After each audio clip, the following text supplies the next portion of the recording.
Welcome to yet another stream. Looks like we're live.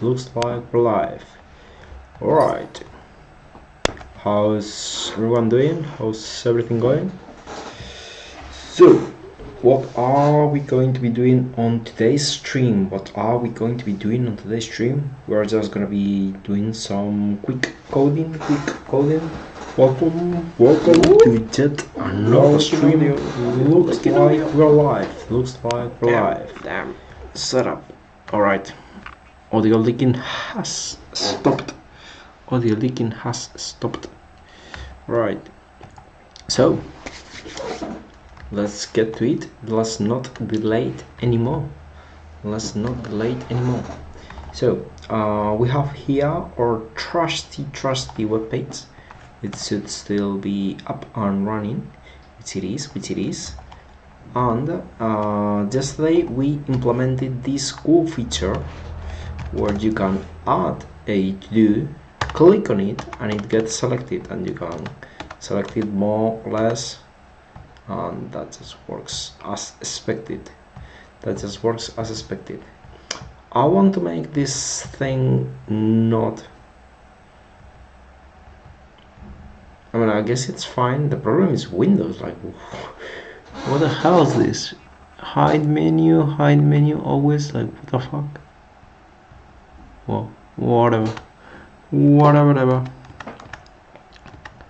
Okay, so that's that. What do we want to do today?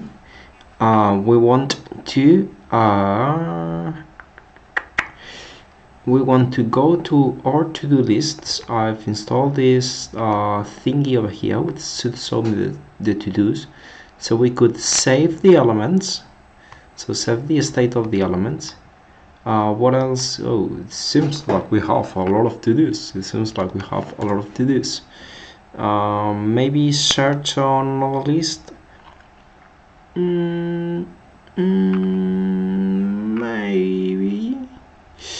Maybe. Let's go ahead and actually do this. So this could be fine. So this should be a quick bug. So at the moment we have this, we select it, and we can move it to there. Now what we have to do is to unselect it, and once it's unselected, what we have to do, let me actually change this slightly so that everyone can see. Okay, that's better. So now if we take this to a different list and we go and enable selection again, how that was done, quick reminder how that was done. How do we enable selection? So this is to disable.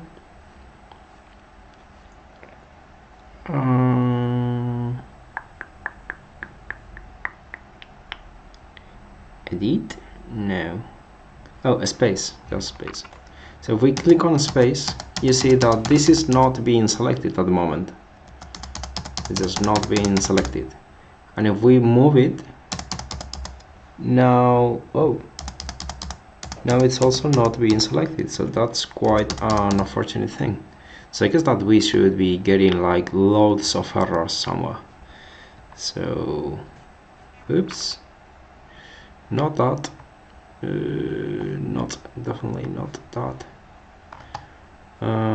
This one, yeah. Can I pop this out? Ooh, that could be nice. Settings. Yeah, not really.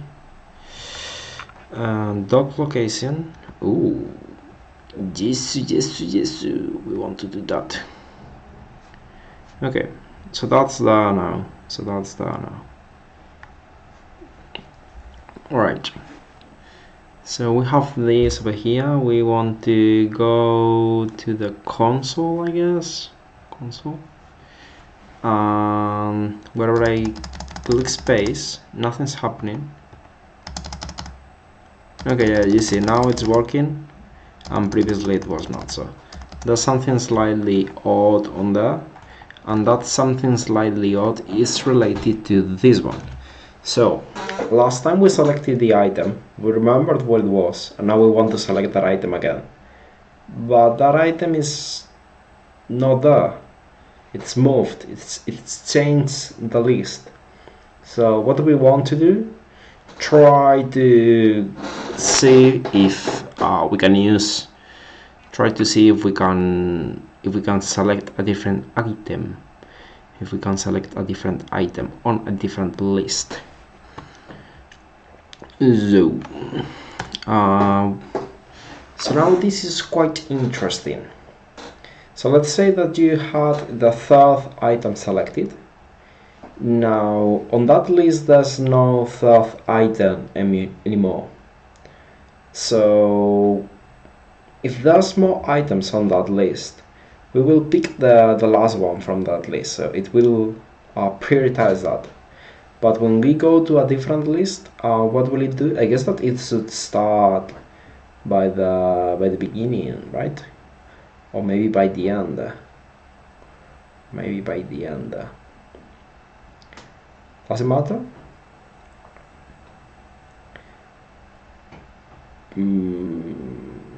Not sure if it matters. Not sure if it matters. Yeah, let's just pick one list and that'll be fine. Oh, let me mute. Well, actually down. Put the volume slightly down. I'm listening to music like through a different headphones that I have underneath these headphones, so that I can have some music while doing the stream. Alright, but the issue is that it just keeps going up and down, just because I guess the listening mode gets triggered or not. I should probably just go ahead and disable that. I'm gonna do that. Be right back.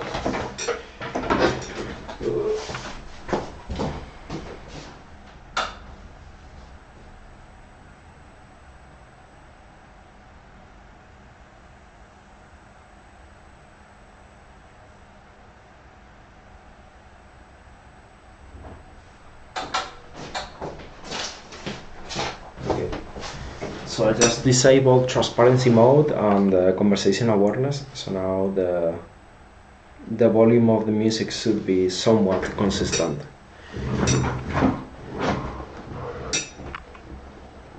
Oh yeah. Alright. So what we want to do is to go through all our lists. Okay. So right. Right.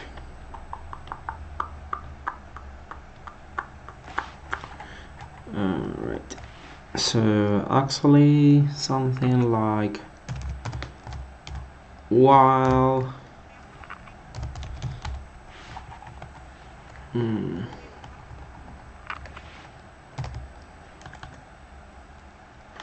we could do a for loop, we could do a while loop.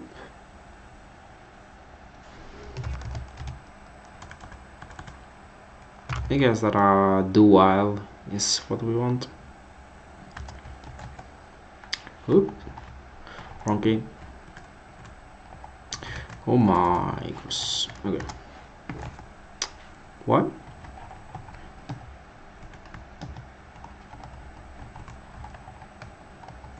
Okay. So do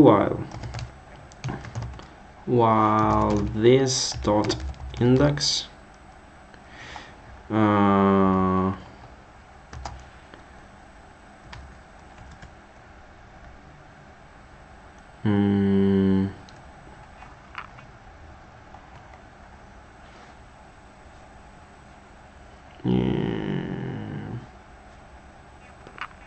what did we jump to?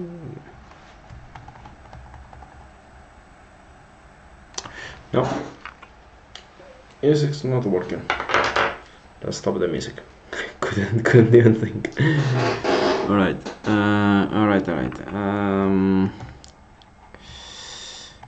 I'm not sure I want to do it with a while loop. Yeah, let's go with a regular good old for loop. Regular good old for loop. So for let I equals 0, I less than the list array, and we just increment ri, and we just increment ri. Alright, what we want to do is that if this dot index, well, if this dot list array on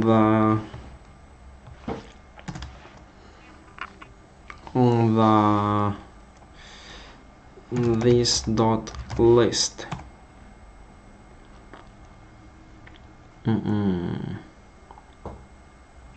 plus I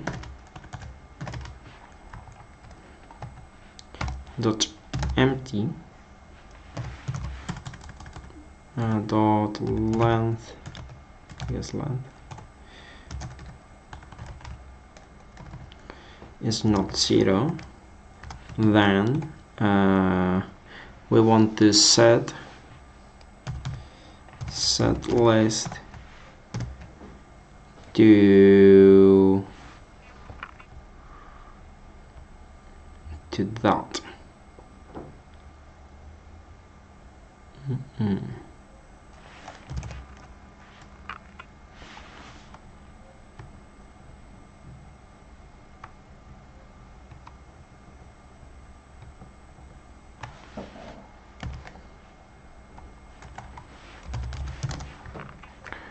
New list.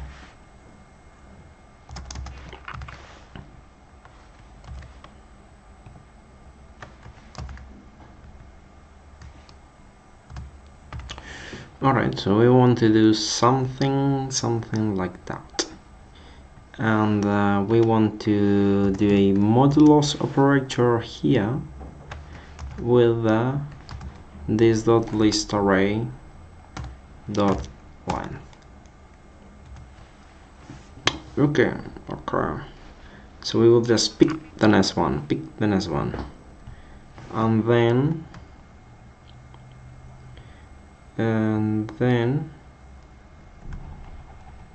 we can do this and return.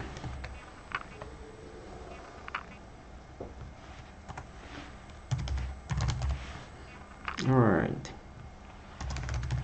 I'll just put this on an else instead of alley returning there. That'll be fine. Okay.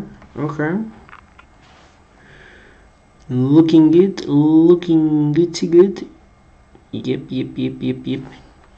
So let's see how this behaves. So now if we hard refresh this dice up, now we can put something there. If we click space, okay, so if we click space, we are selecting and not selecting. Now if we move it and click space again, it still doesn't quite work. So let's see, no item on list. Yeah.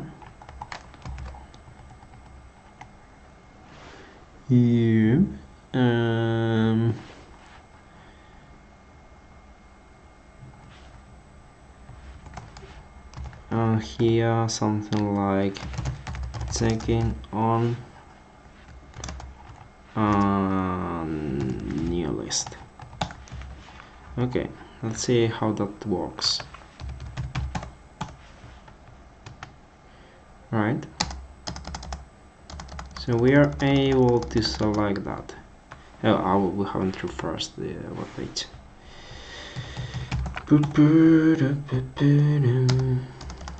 So that quite works. Now we move this and try to select it. Oh.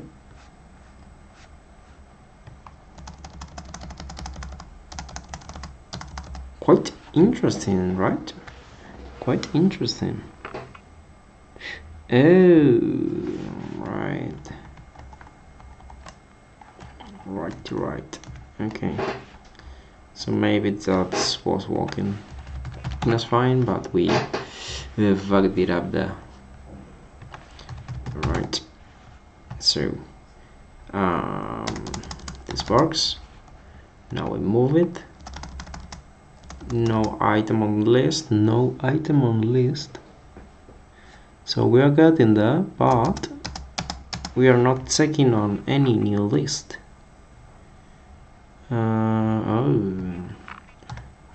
Yeah. Yep. Dot length over here. Control dot length. Yep. That'll be fine. So let's try. This works. Now we move it. Good. Checking on one. Uncaught type error cannot read properties of undefined reading length. Interesting. Okay, so this is undefined. Somehow. Checking on 01. Huh.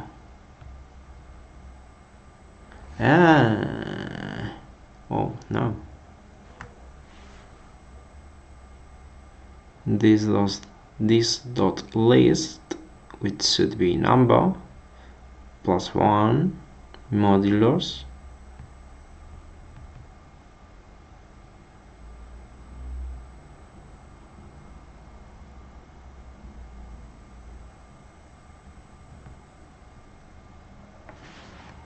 what? Sorry. Okay. Why is it 01? So that works. 01. What the freak?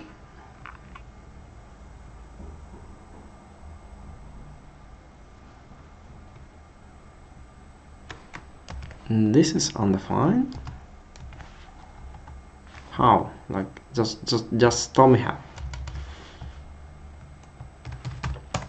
This is the problem with JavaScript. Like, oh, it's all so fast, so fast to program, so flexible, so everything, and fine. And then you have typing errors everywhere.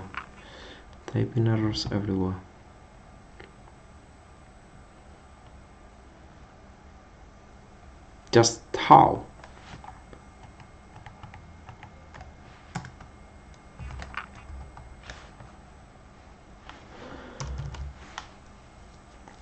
Maybe the modulus operator is not working.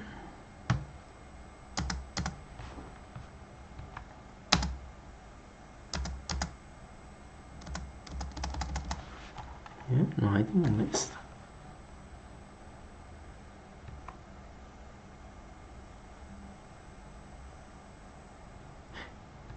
Hey, why am I doing that? +I.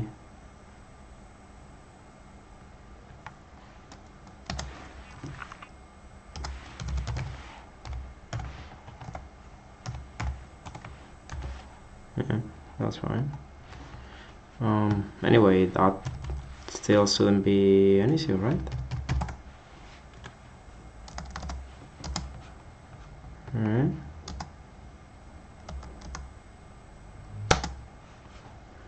No item on list. This is quite confusing. Let me just put A1 there. Well, actually, let me just put A1 over here.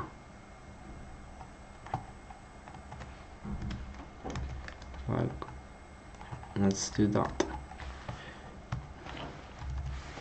I want to take a look at this other list, so yeah.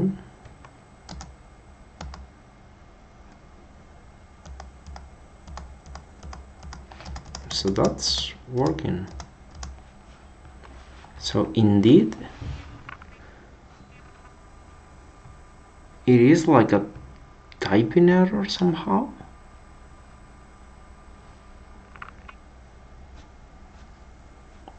But how?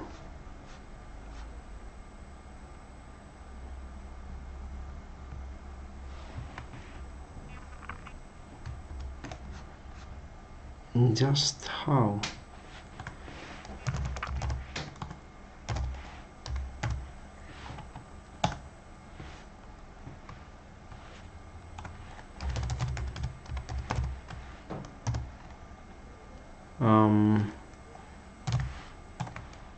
Yeah. So the list, because list is a it's a number. That's quite confusing, to be honest.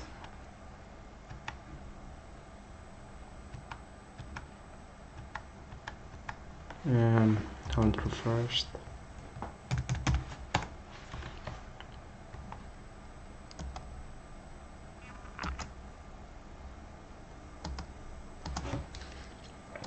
Okay, so that thing is a number. Now, if we add I to this one,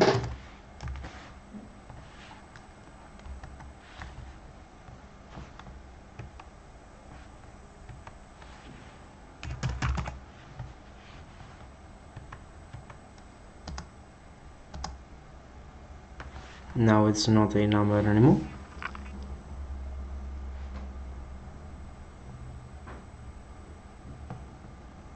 What?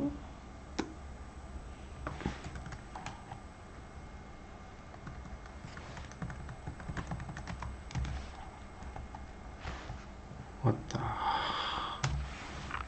hell?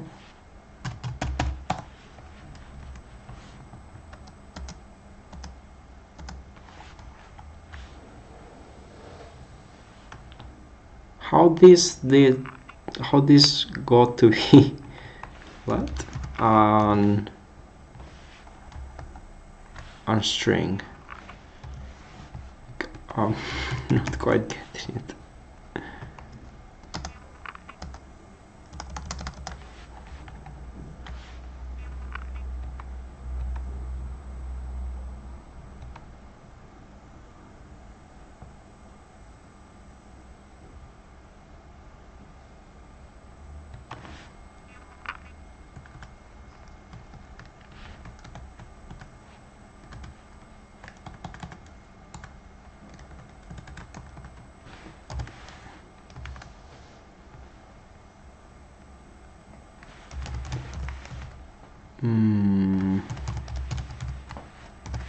Okay.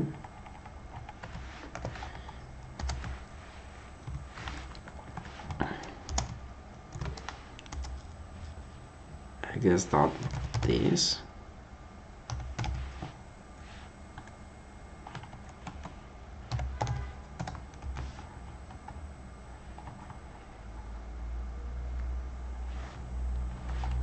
Doesn't quite make sense to me, but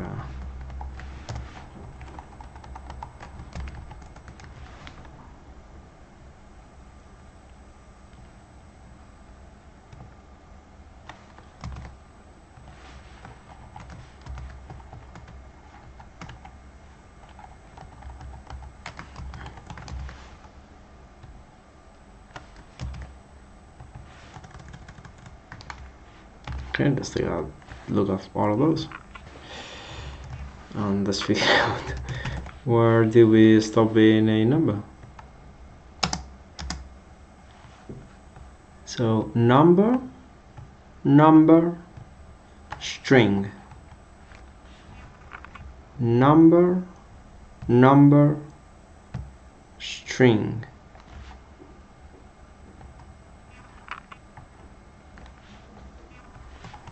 This is a string.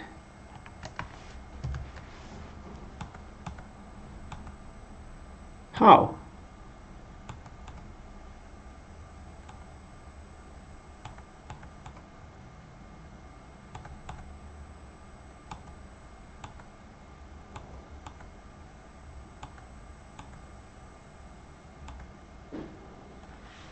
Oh, select.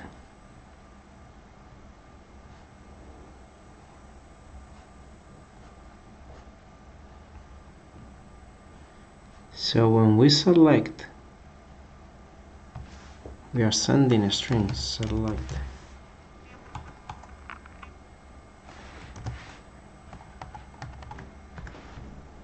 Yeah, and that needs to be it. Select.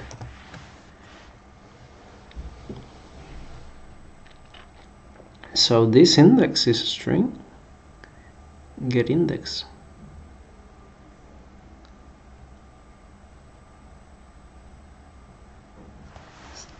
Index in this dot items. Item.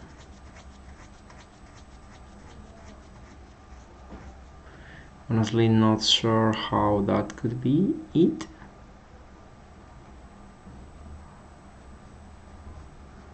Also, like, we are not calling select as far as I know on this one.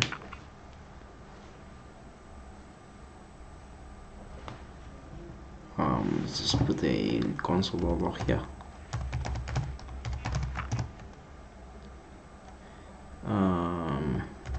List. Let's see.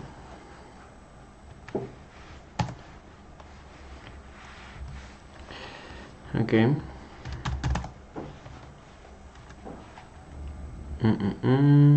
Now we move it.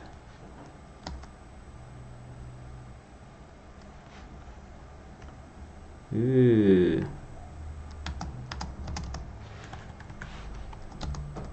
Yep.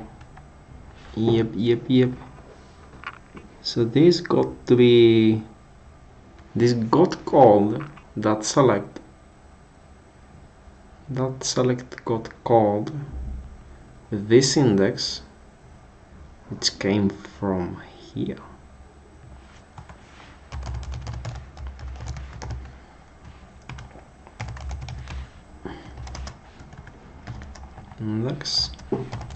Index. So that's a string. That's quite weird. Yep. Right. Okay, so when we click that got selected.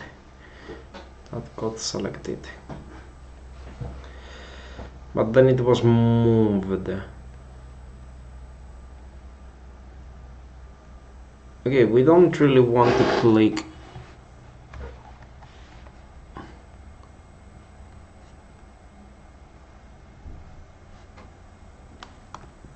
Anyway, I'm seeing that. Yeah, that's a bit weird.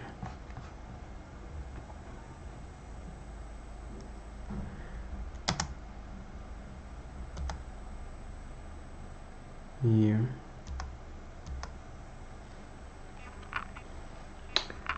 This is a bit weird. So, but this is not logged, this get index over here. So what are we calling this select? What else are we calling that select?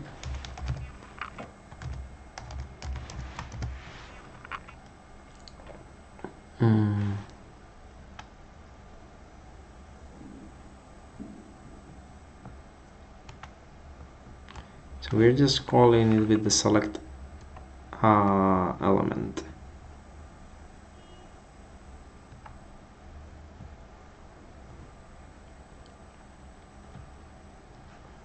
Oh, but this is not that index. Okay, I'm not sure why I'm not seeing that, but anyway, that should be still fine.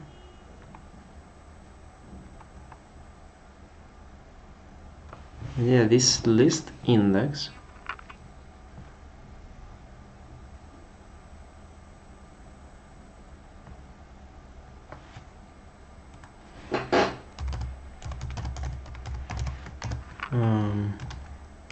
list index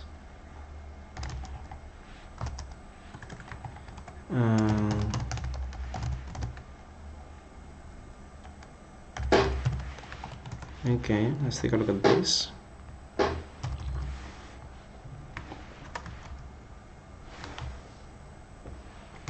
Right.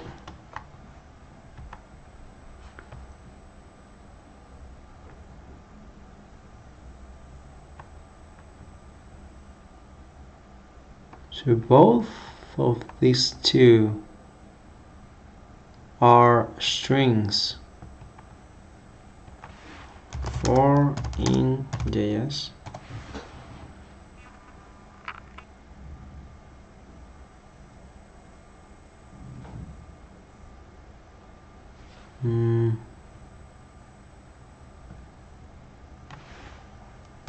For indexes of JS.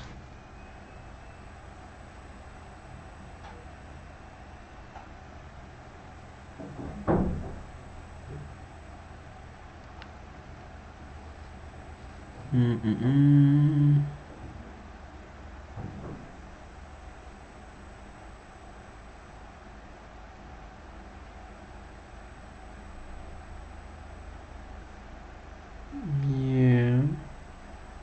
Property names. Ooh.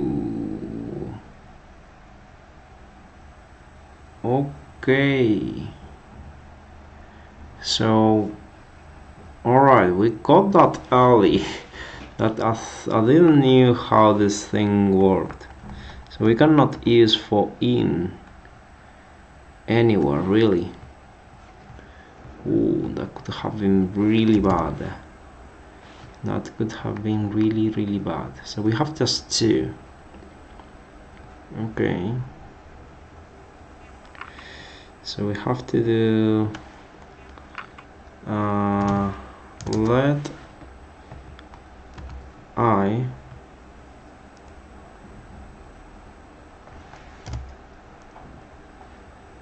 equals 0. I less than this dot list array dot length and increment I. Alright, so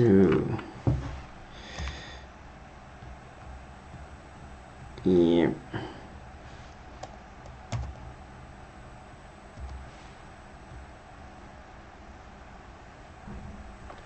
okay.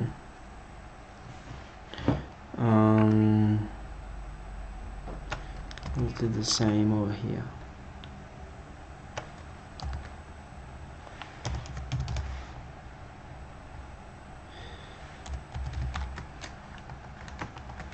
Okay, here I was is an index, so index is fine. But index, maybe index is just better. Index, oopsie, index, and index. Okay, that could have been bad. Like, thank Lord we discovered that somewhat easily. Okay, so let's refresh this. Let's put that. Let's move this.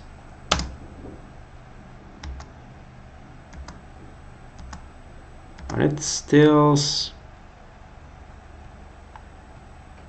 string somehow. Like for real.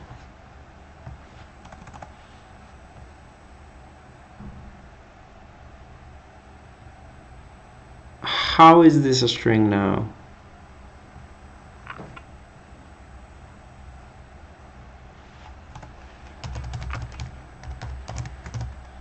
Okay, select and console.log list.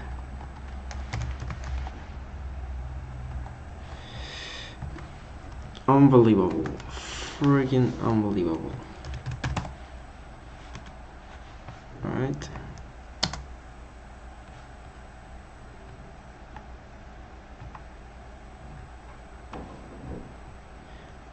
Index is 0. Why am I still seeing the index? Oh, because I haven't saved this one. Alright, so maybe that's why.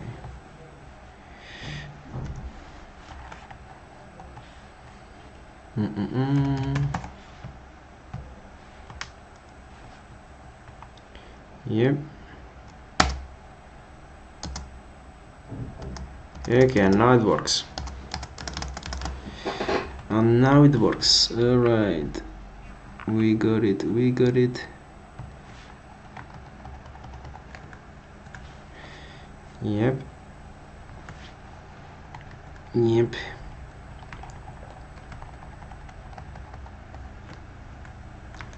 Good, good, good. Good, good, good, good.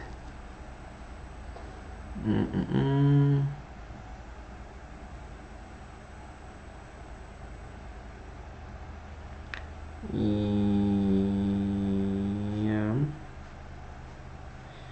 If event code escape now. If event target activity test. Okay, okay.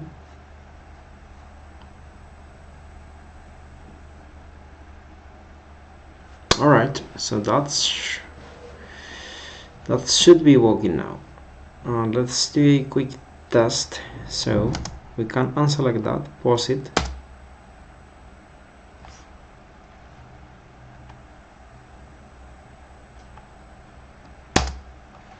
Not quite.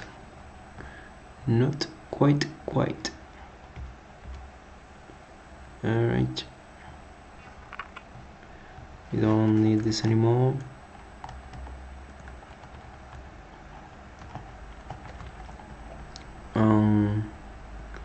Let's build something like checking, and I'm checking that one. Okay.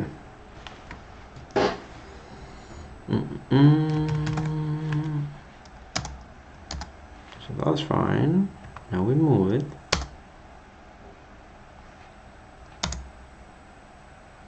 Checking one.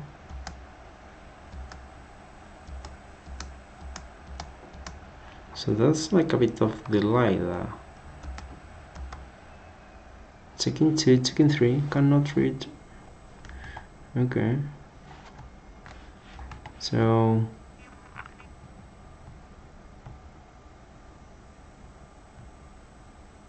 why did it check 3?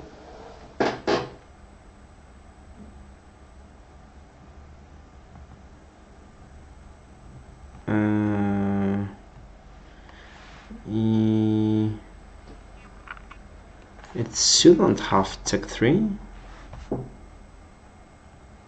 Why did it do it? Okay. 3 modulo 3, 0.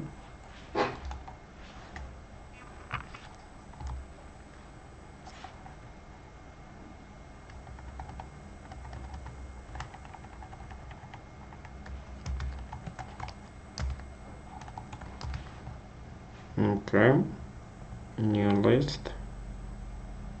Okay, this thing on the whole thing. Well, that should be the same. So let's see this. Alright.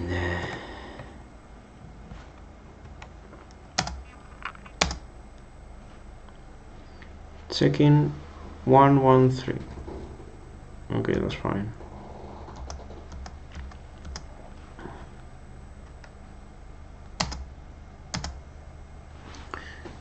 Okay. So 333. I guess that we need some parentheses over here. We need some parentheses over there. Okay. So that's good. Great. Now we move it. Let's see. Chicken 3.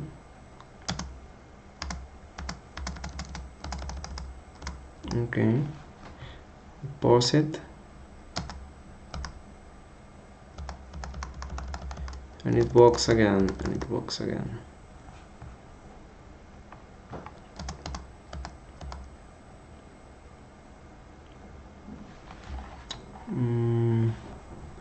It says chicken 3 because it's fixed to that, but that's fine. So that's just fine. Now, what's going on when we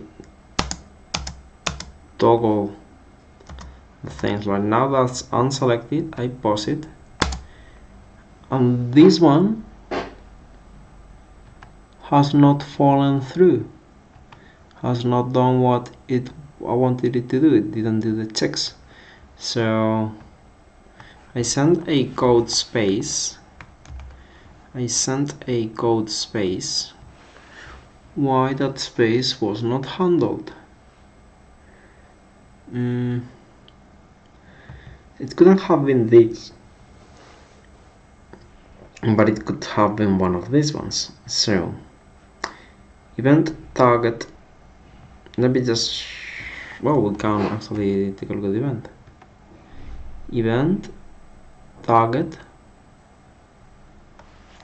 And what are we checking on the event target? If it's equals to one of those,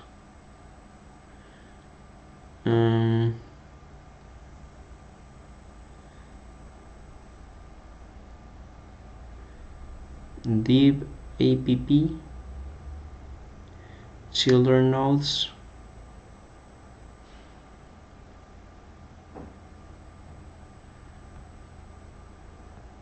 okay, so the event target could be one of those. Add to do text or save text.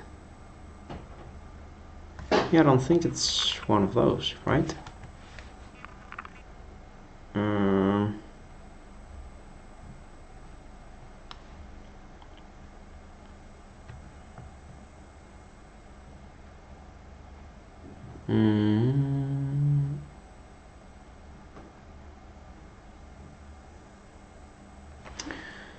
So if we are on there and the event code is enter, we do that.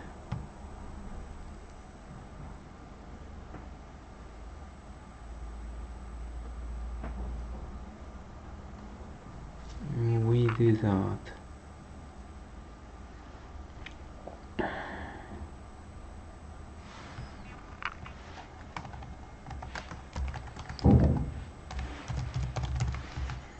Okay, let's take a look at the event target.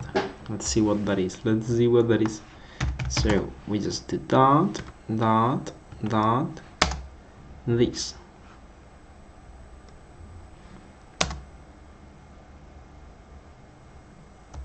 Where's my event target? Freaking reload.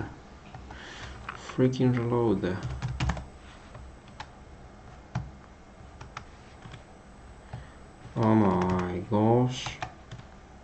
What the hell's this thing?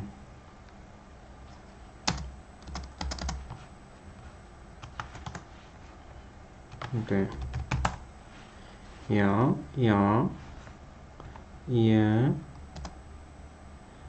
Body. So the event target is just the body. Hey, how's it going? How is it going indeed? What's up, bro? Yep, I'm just doing some programming. How are you doing, mate? So this is not that. This is the Dean 17 shots is building something. Oh, thank you for the follow. Was that the follow? Yay! Yay!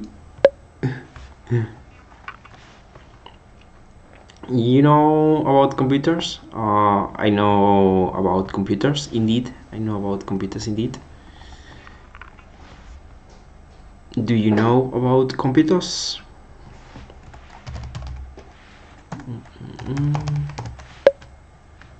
I'm trying to buy a computer on a site. Oh, that's a bit odd. I know more about software rather than about hardware, but I don't know. Like, why are you trying to buy the computer and not actually buying the computer? What's the issue that you're having?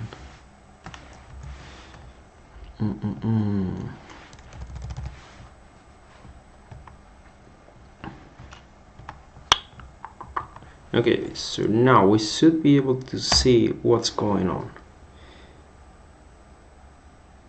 Alright, so it thinks that we are on no, it actually doesn't think that.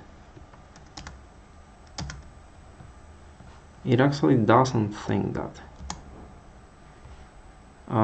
So it's definitely not falling into any of these cases over here, which is what I thought was happening.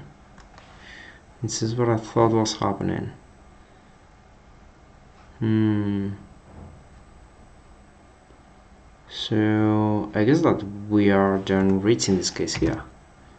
Console.log.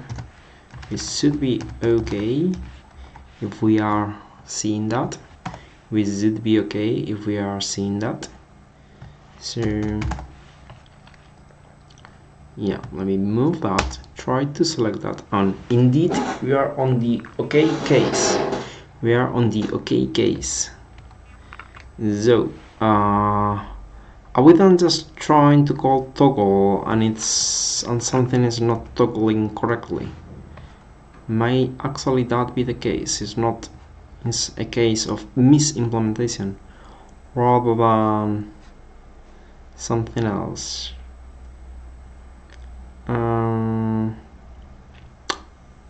Could indeed be that. Oh, I know what's going on.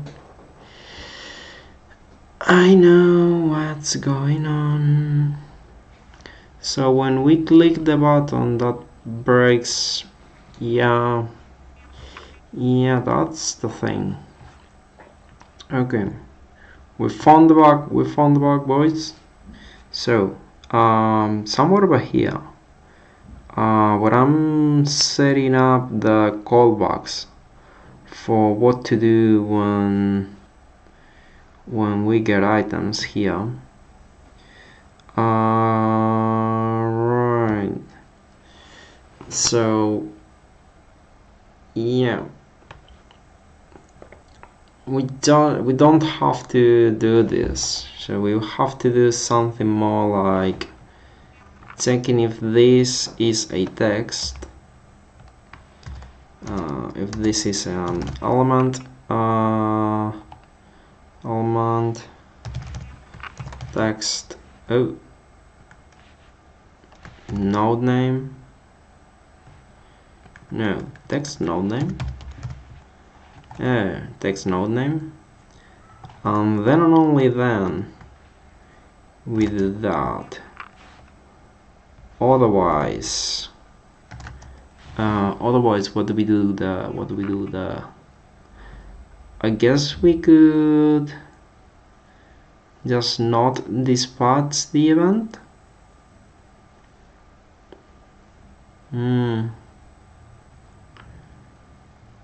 Yeah, that could probably be the thing to do. So let's write this somewhat a bit more nicely. So if this is true, we do this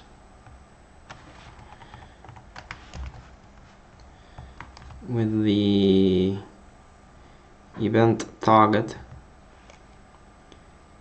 event target ID, else if these other things true, yeah, then we do pretty much the same thing, but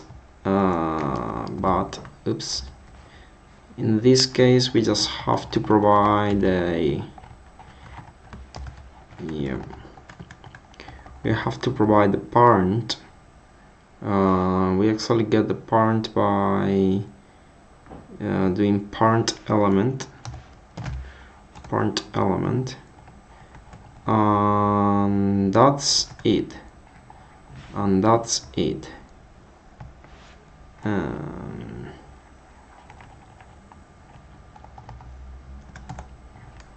okay, that's somewhat readable,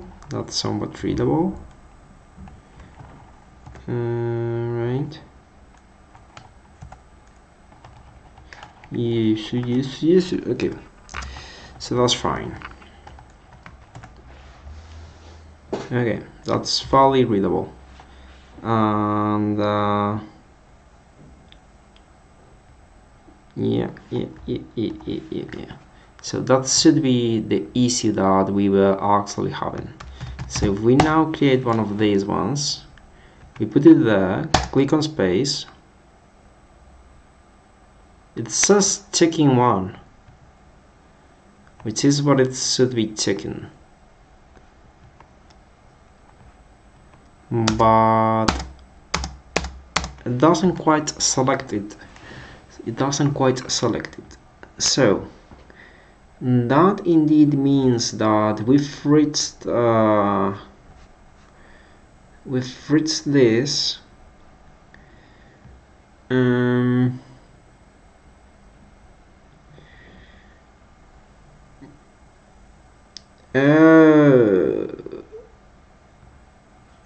does at least not dispatch an event?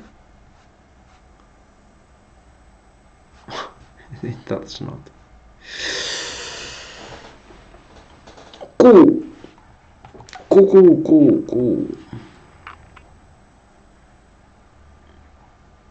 Right.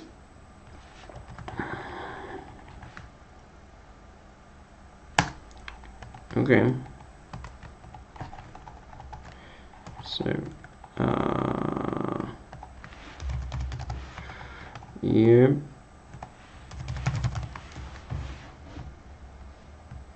So that's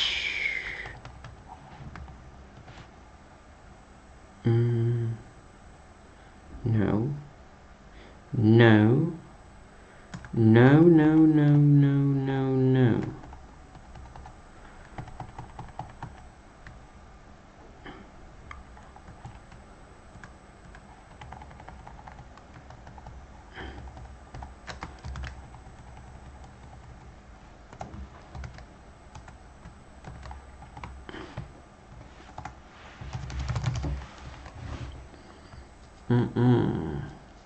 Maybe?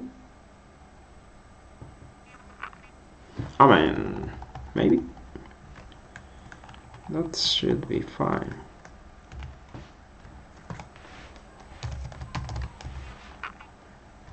Okay, let's try that. Alright. First try! Alright. So that's working. So one to do, less to do. Let's take a look at our to-do list. Okay. What else do we have over here? Double clicking on an element should edit it. Okay, that's doable. Let's see. Oh, not bad. We didn't take that long. We took quite long, but not that long.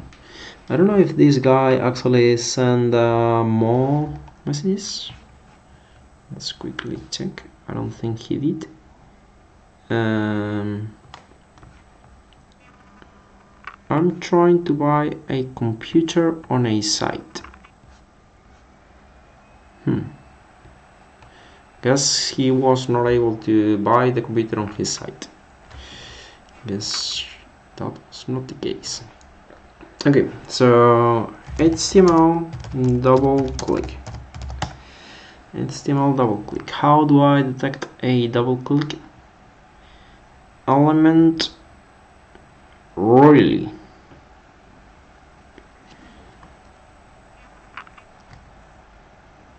On double click.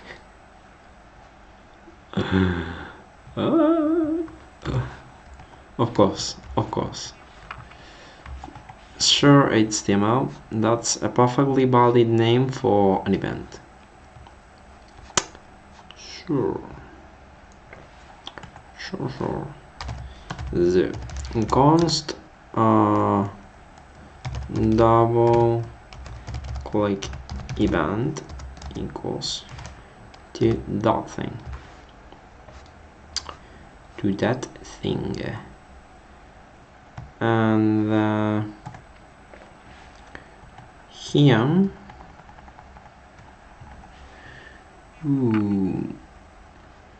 okay, function dispatch event to any element event. All right,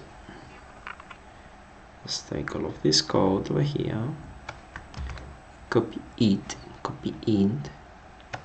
paste it here. All right.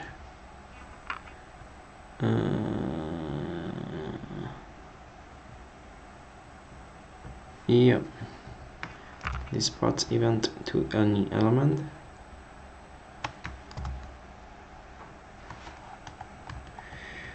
Yes.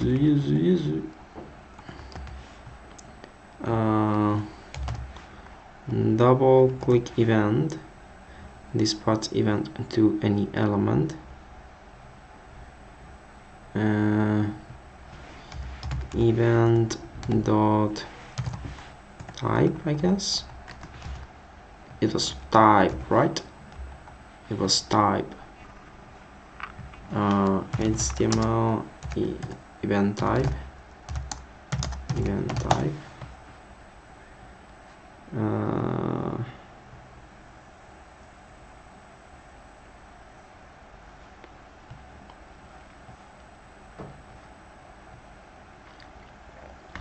I guess so.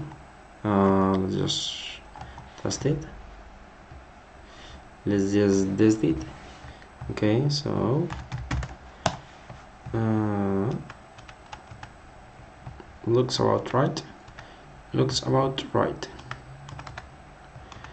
Okay, so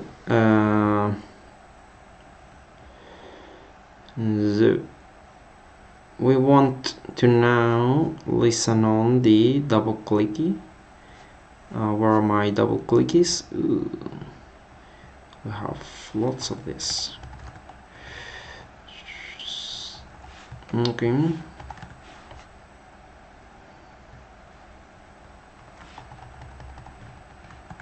Alright. So any element, double click event, and what we want to do is to edit that.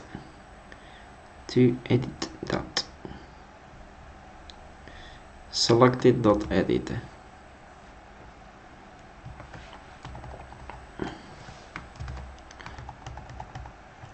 So what we want to do is to select this element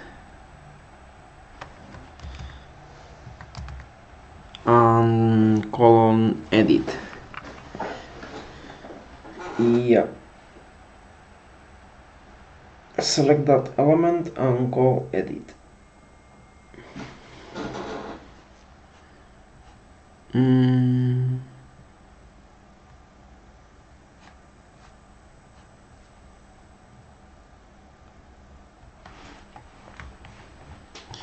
And call edit.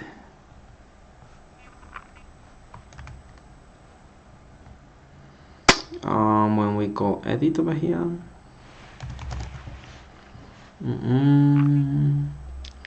edit element,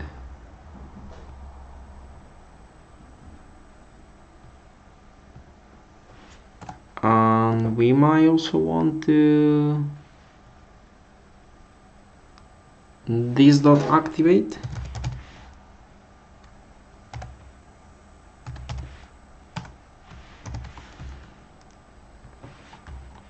Will that work?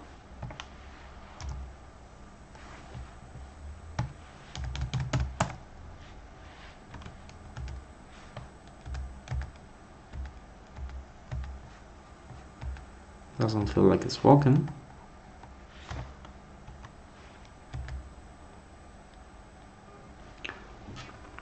Quite interesting.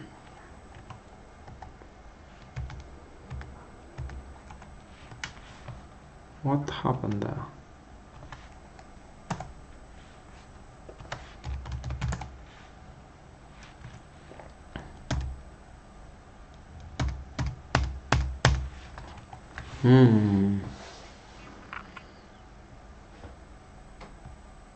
Oh, if not active.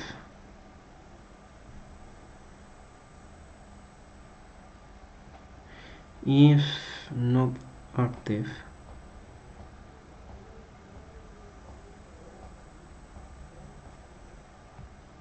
Right.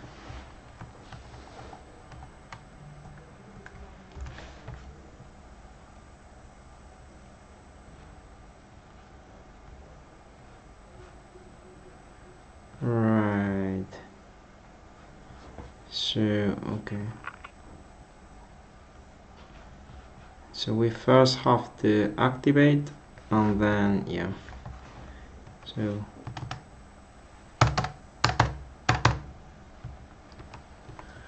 I don't think that we are capturing the double click event.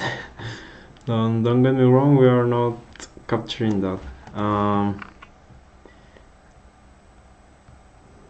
HTML capture both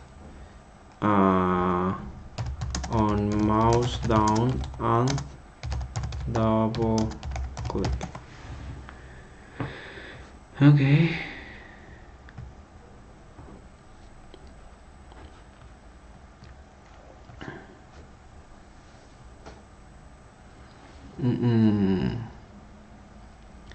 Yeah, I don't want that approach. Thank you.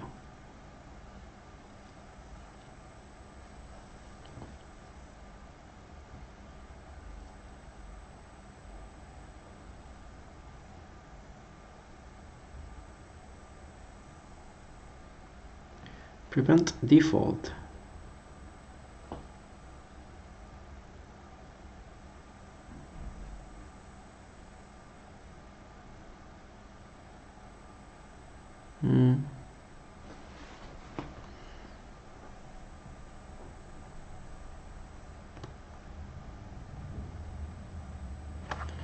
Prevent default.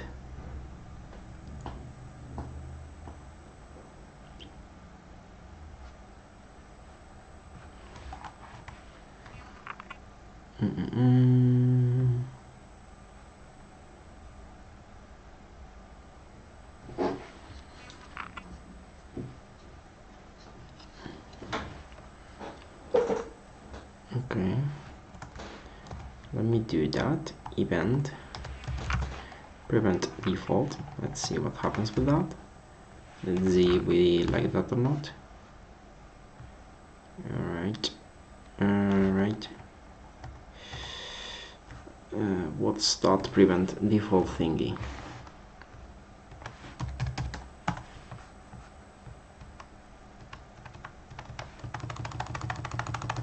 Okay, and it also doesn't select the text.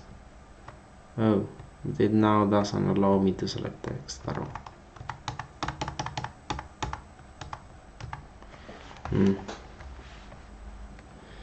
Bit weird.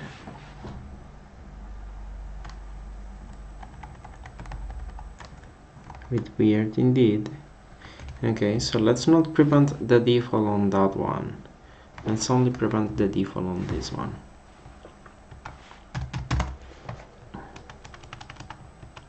Okay. Yep. Yeah. No. Actually, just the opposite thing is what we want. Oops. Oops. Right. Right. Yep.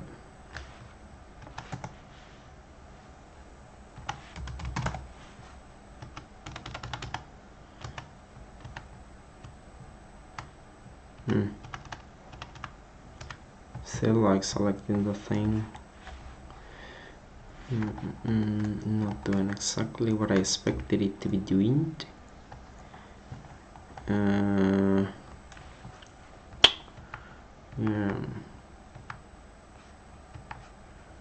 Yep.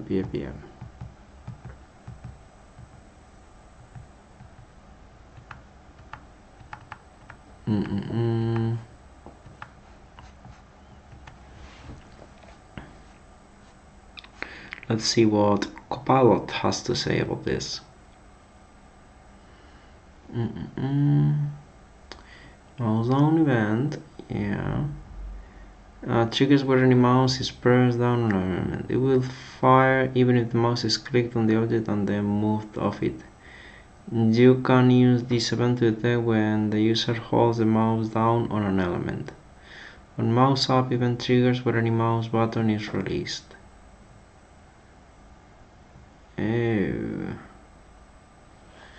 I think we quite like to use this one. It will fire if you click and hold the button elsewhere, then release it above the object. Use this event to detect the user release the mouse. On-click event triggers when the left mouse button is pressed and released on the same object.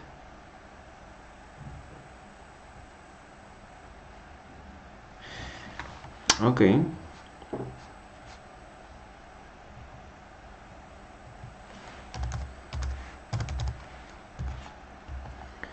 Okay. Let's see if this actually works.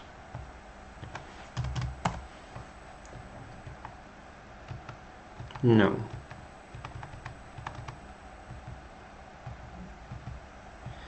Doesn't quite work. Why? Why? The on-click. It events to trigger only once.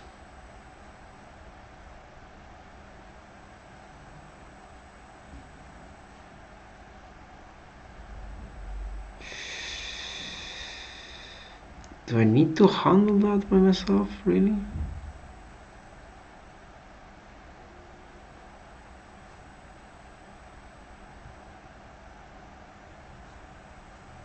Okay. jQuery.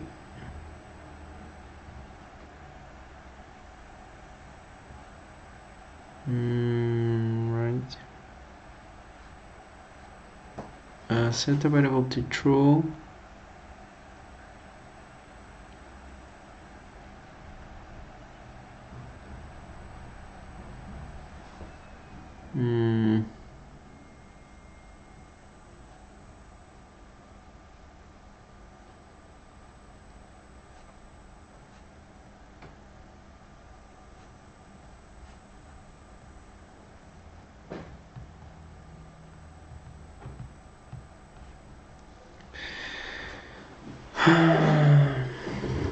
Okay.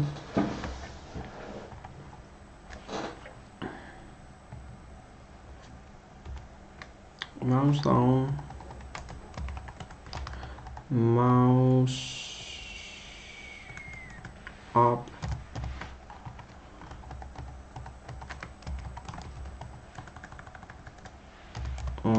click.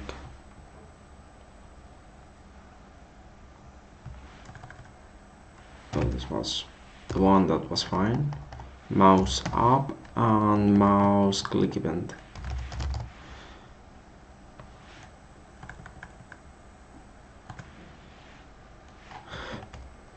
Click event. Oh.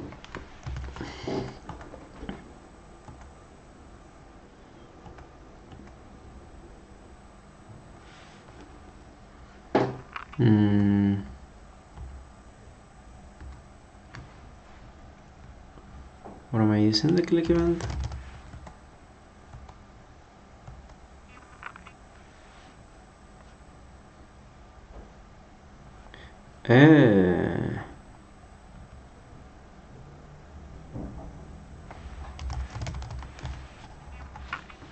Have I just been using the wrong thing all this time?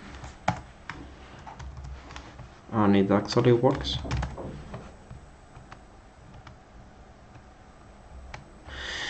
I'm stupid. I'm stupid. Okay, so the click event works. It's just the event that we actually wanted. It is the event that we actually wanted, you know? Okay, so mouse down, event. We actually want the click event. And now how do we deal with the double click? So click's fine. How's double click? Console.log click console.log double.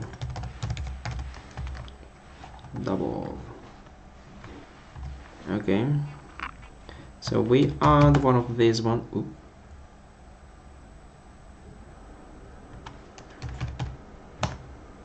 Got reference.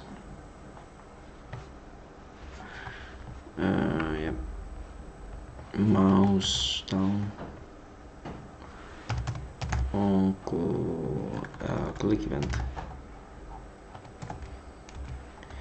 Great.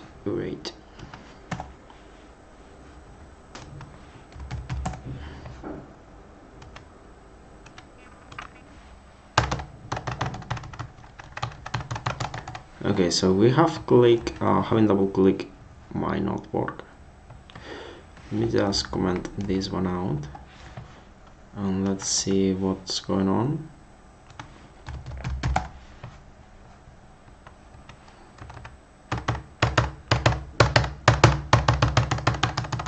I mean, if that's not a double click, I don't know what it is. What it is. Double click event. JS double click event. On double click.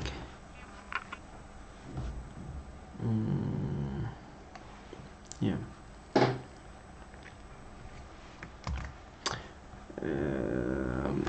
Is it this exactly the same issue that I'm stupid?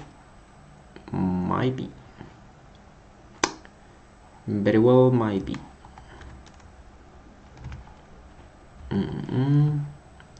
Let's refresh. I'm heavily regarded. Oh, there we go. There we go.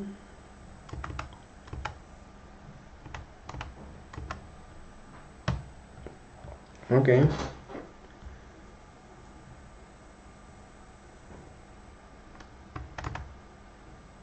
Okay. How does this work with more elements? Is there like some kind of weird behavior? If I click there. Oh. Okay.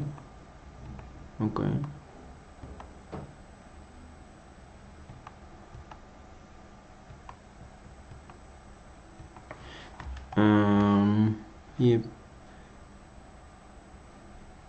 Input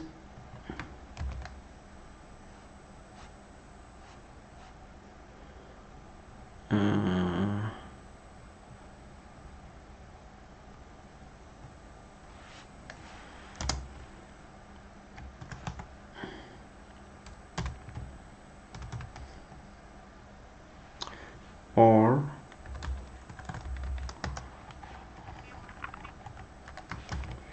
input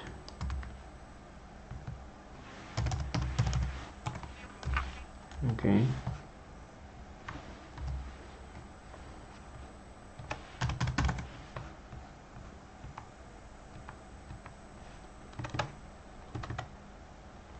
Right.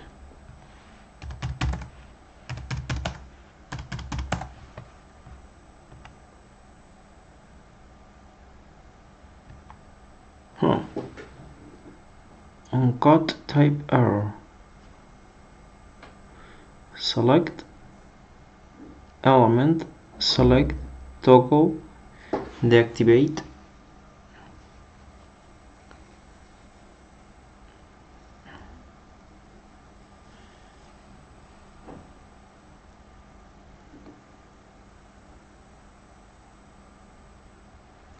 Interesting.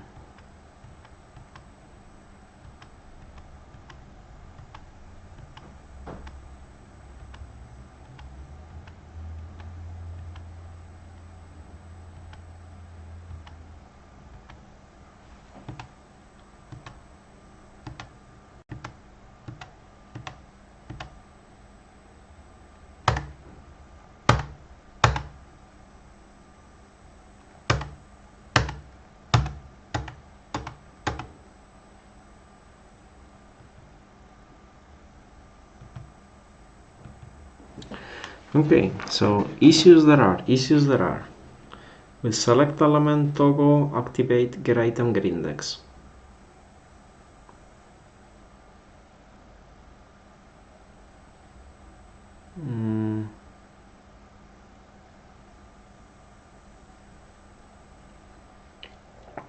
I guess that this is just within select element, right? Within select element.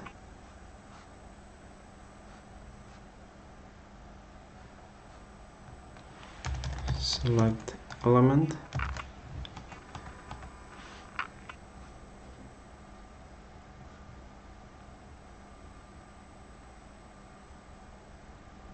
No. What?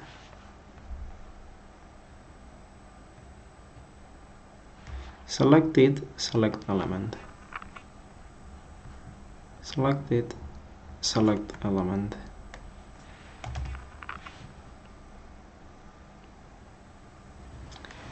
Okay.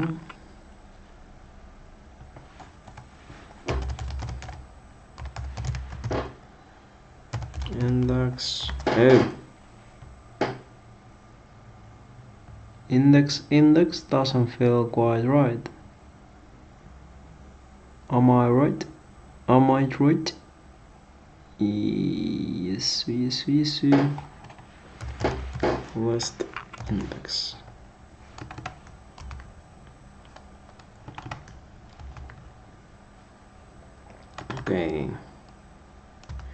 Okay.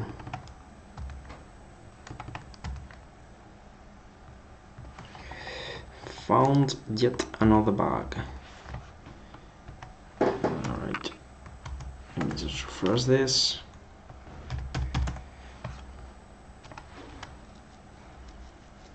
Okay.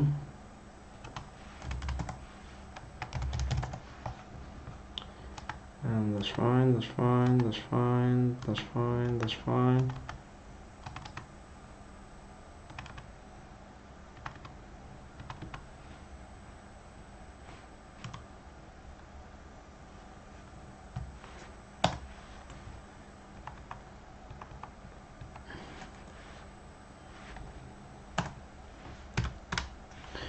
Right.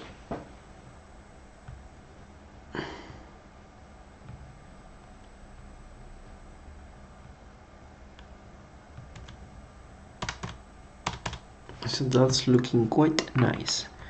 Now I'm happy with that one, with the double click and everything. I kinda wish I could configure the double click. HTML configure double click the elapsed time. Let's see if you can do that.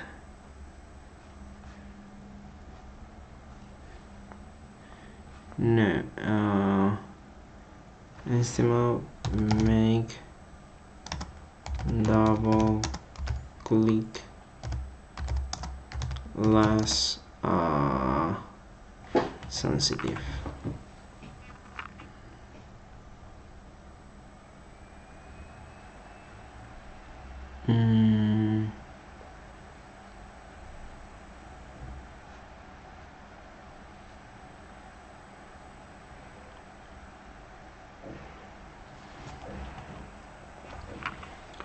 Yeah, I mean,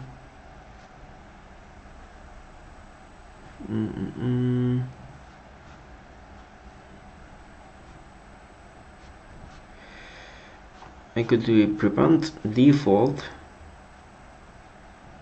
I guess. That wouldn't be quite right. Yeah, that wouldn't be quite right.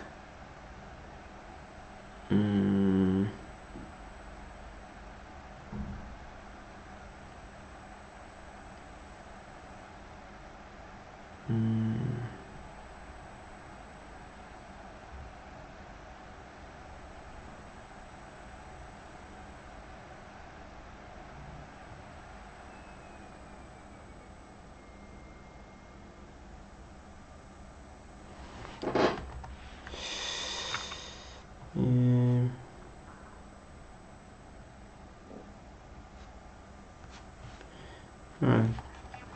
So I guess double click will be slightly broken, but I'm happy. Well, I'm not happy with that, but it is what it is. So we have to implement this one. Maybe we can avoid this loop.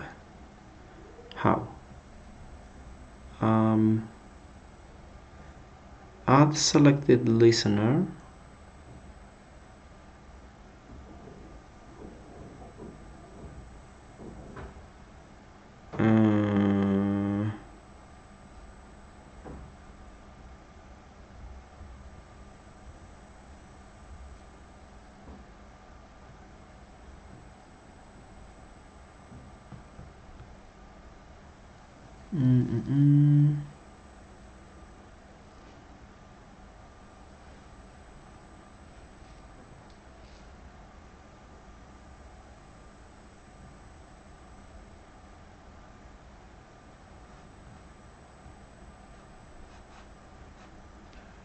Yeah, we can avoid that loop.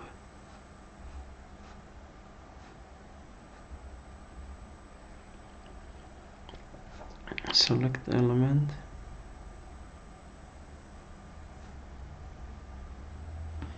Select element and unselect element.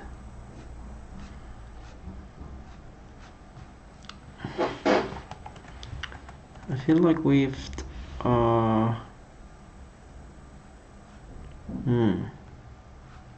this is slightly weird. Okay, so we are doing the select and the unselect over here quite manually. But do we need to do that?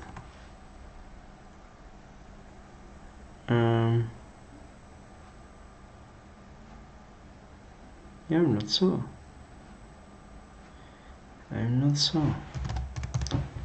Toggle.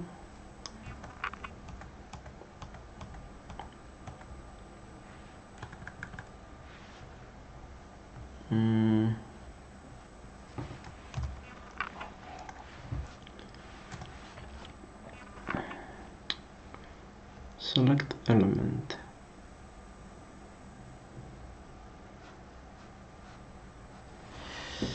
Select.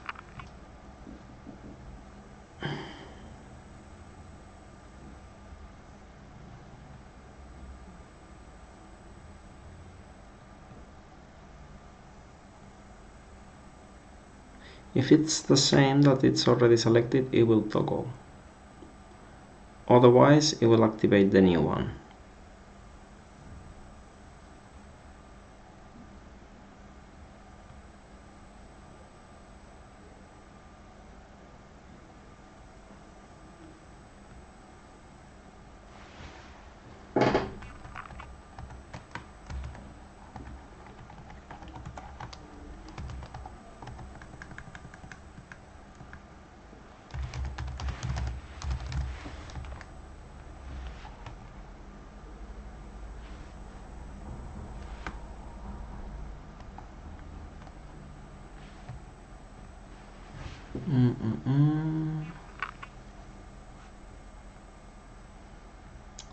Maybe we can do it like that.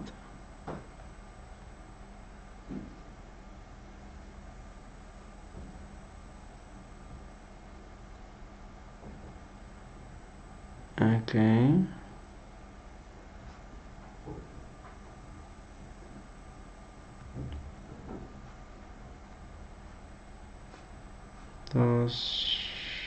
Okay.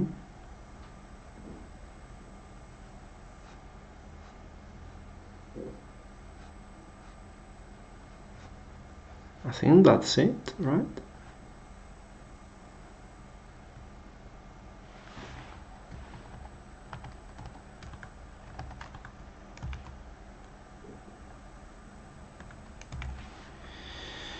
I think that's it.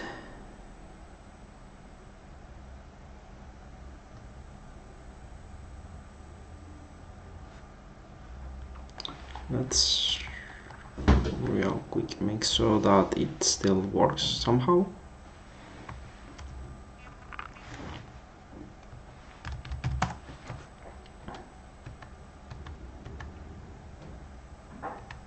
Okay, so that feels like it's working. U S R Q.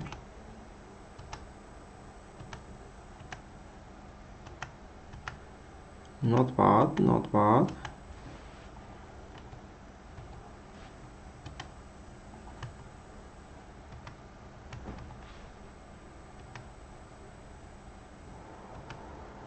Looks about right.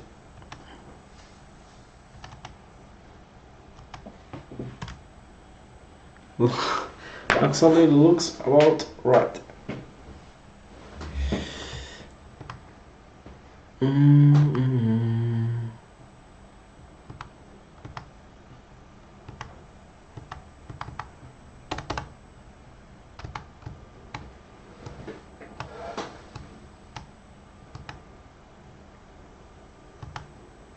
Okay. Happy with that. Happy with that. So, yeah. No more for loop. Stop editing the elements and save the elements and save the edited elements. Okay. Go to add to do text on enter. Okay. Let's see how can we do that.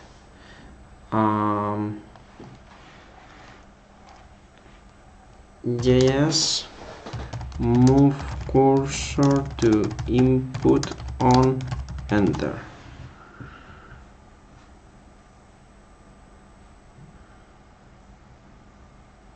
Call the focus method on the input element. Call the selection range method on the input element to move the cursor to the beginning of the input field. Focus, focus, focus. So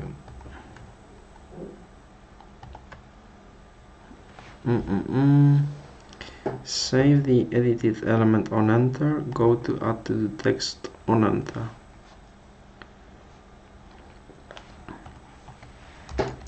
So case, I guess that enter.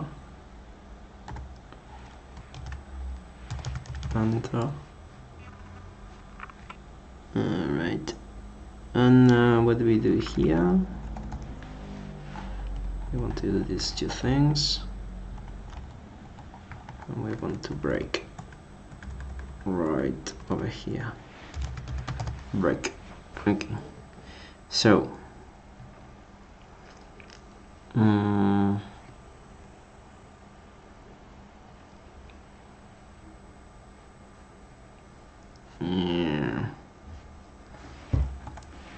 If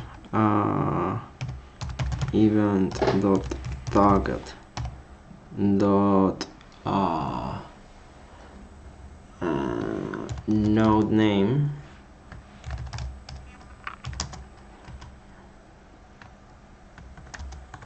is it node name? Node name, input node name.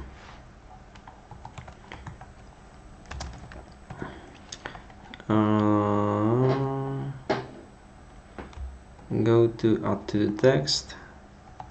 Otherwise, we have to save the edited element. Okay, how do we go to add to the text? I guess that what we do is to inputs dot add to the text dot focus. Okay, let's see if that works. So I hit on enter and I can start typing.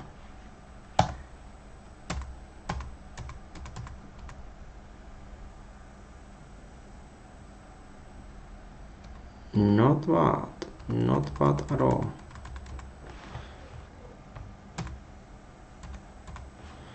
Alright. Yes, element to jump to on top.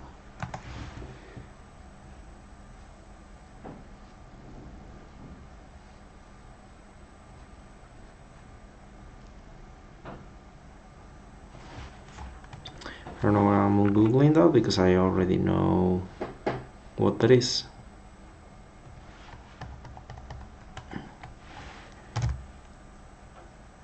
If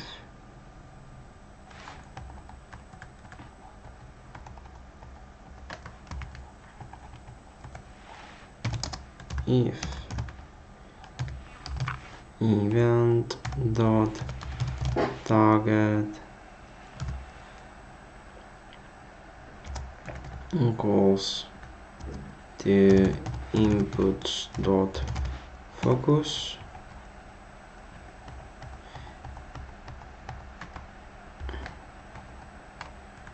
actually that's with tab, not with under. How is tab in tab? Okay. Oopsie doopsie, wrong key. Yep. Okay, stop.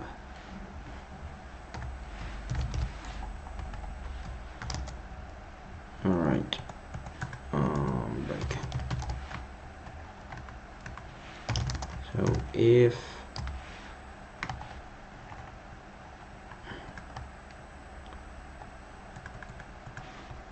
event dot target inputs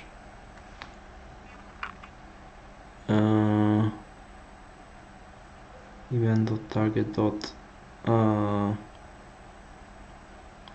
inputs dot add to the text, then we do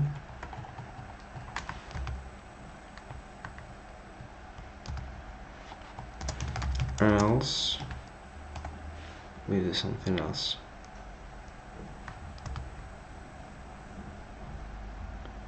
Else if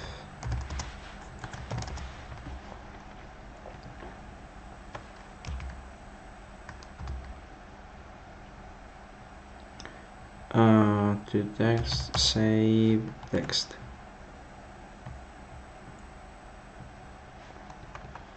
Save text.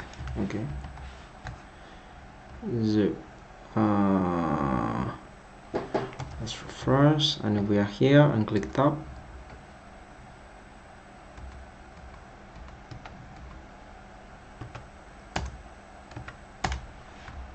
Yeah, Doesn't quite work, Even dot prevent default.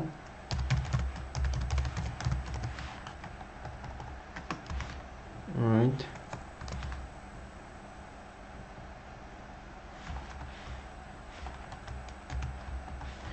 Let's see if this works.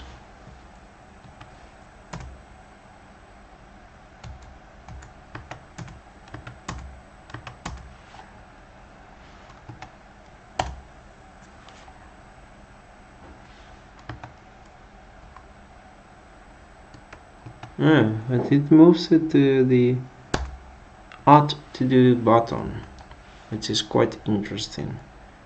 Add to do button or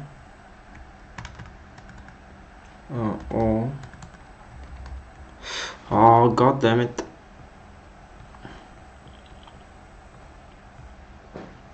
Okay. Or add to the text.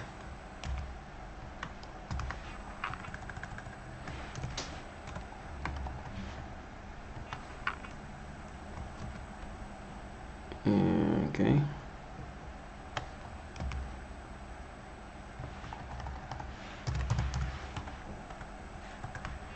Or save text.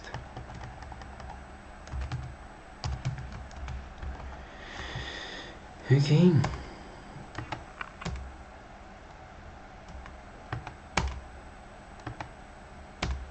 Let's refresh. We missed refreshing the page.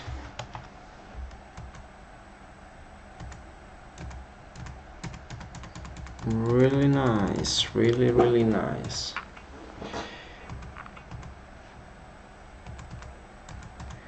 Okay. So that works.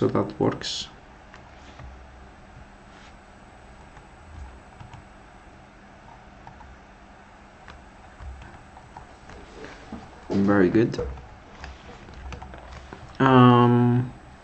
Yeah, and I had thought about one more thing. Oh yeah, when loading these things, file name to display, file name that ends with JSON, and file name length, yeah.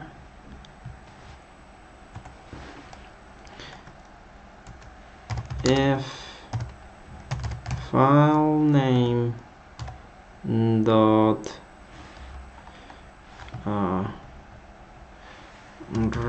JS regular expression for number between parentheses at the end of the string. Let's get Copilot to do that. File name dot trim.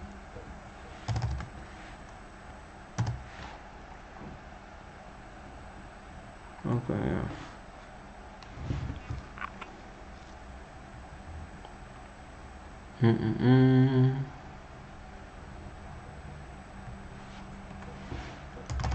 File name dot trim.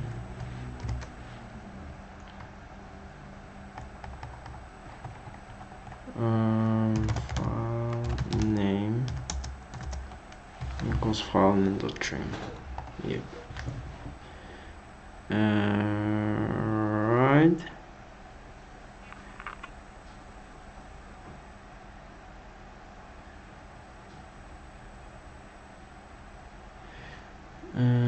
Okay. So something like this.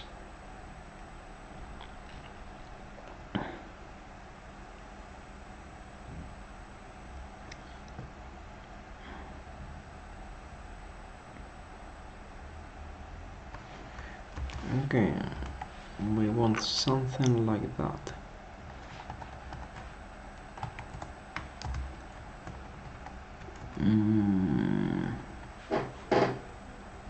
Right. const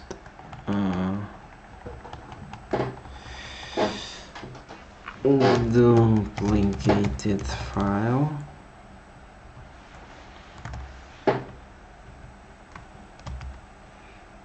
If file name dot match duplicated file,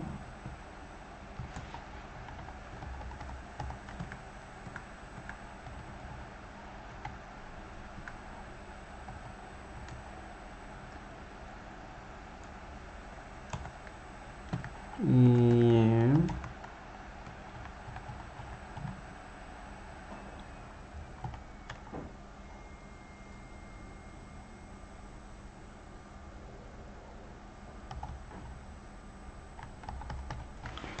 file name dot slice, file name equals file name dot slice from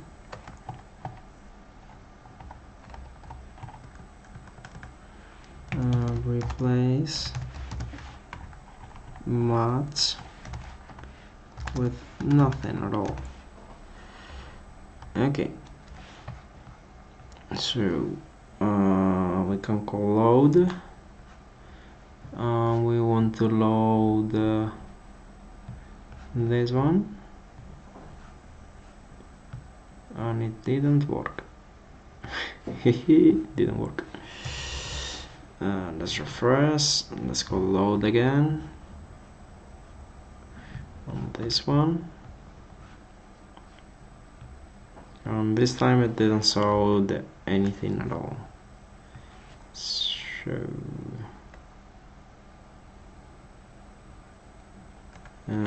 console dot log mat. Okay, let's see what mat is.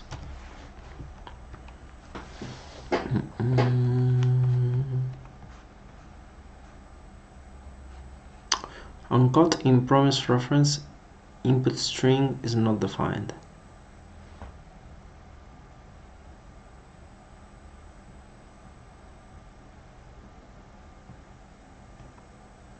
What?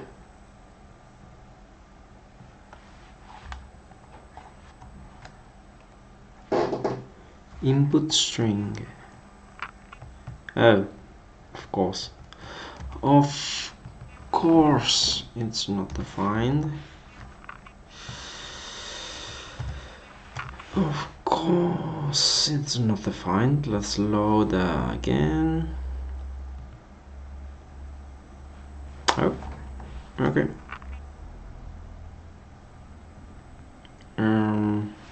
Right. So something like this.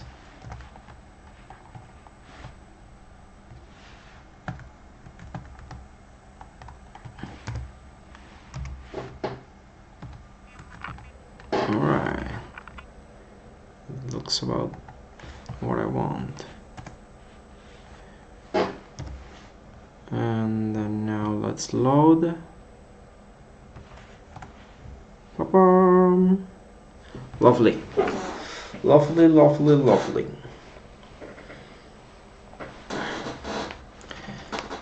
So yeah.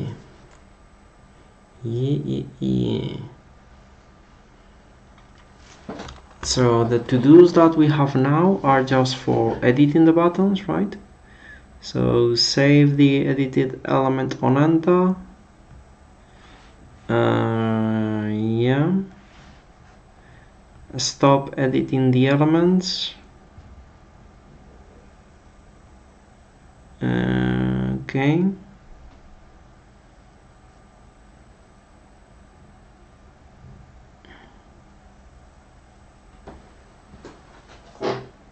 Yeah.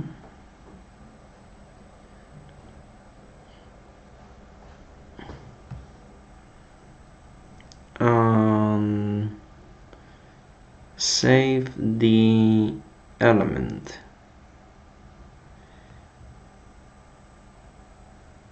And save the element. Okay. So we just have to implement this element editing thingy, and that's about the last thing that we have on our to-do list. And apart from that, we also want to do the timeline of the elements that we have at the moment.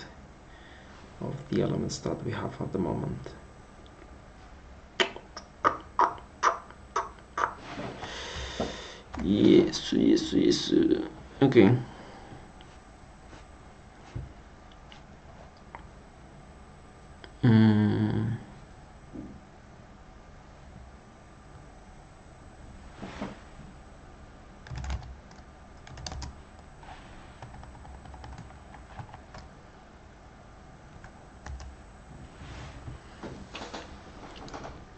Okay. And this is more or less looking fine. Like this one is the one that is less beautiful, let's call it like that. That one is the one that is less beautiful. But apart from this one, the rest of the code is looking fairly neat and fairly clean.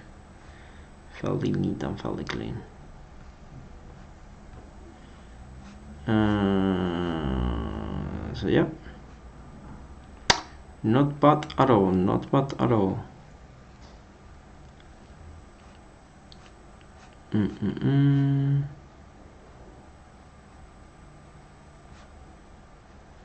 Okay.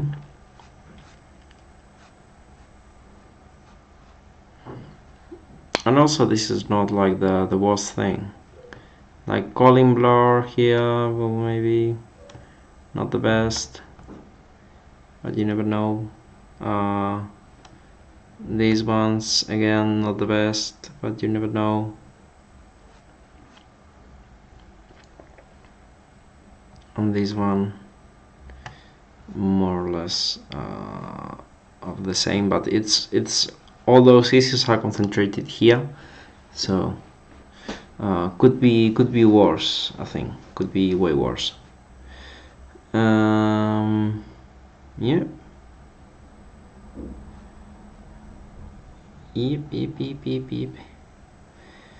And okay. Let's take a quick look at the timeline. Just to get the things showing. So if we are somewhere over, so we have the load wrapper with a loader there. Could we have two of these ones?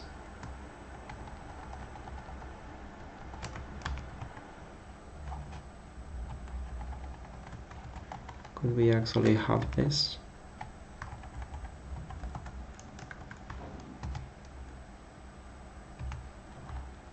What would happen? Okay. Now we have two. And does the loader define any style that I might not want?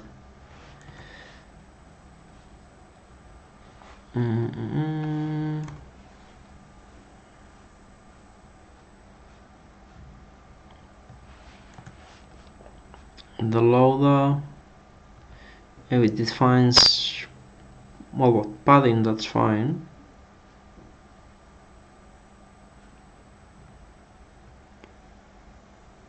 Yeah, that's all fine. And what if we would now have like a load fragment or something like that? What if we were to have like a load fragment? You know?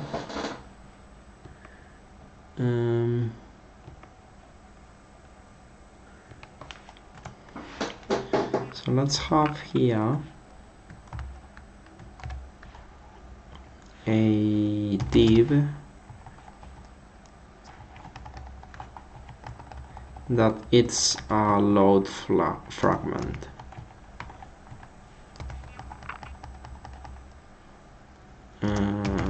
Class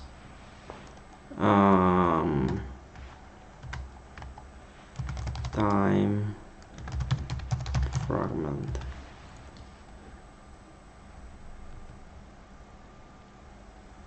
Let's have this and let's see what that might look like. So if I refresh now, it doesn't show, of course, but if I were to come, well, actually if I were to put a text here,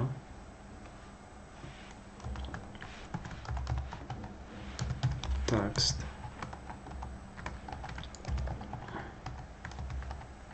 yeah, and let me say something like hello, how would that look? Okay, not bad. That's more or less what we want. That's more or less what we want. Yes, yes, yes.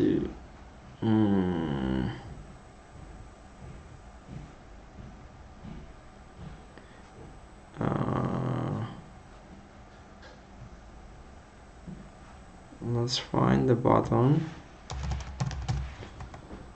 Okay, so we want something similar to this one. Load all time fragment timeline. What's going on? Oh. Dot time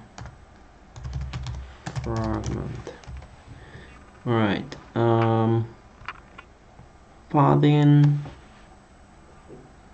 No padding. No margin left. Yeah.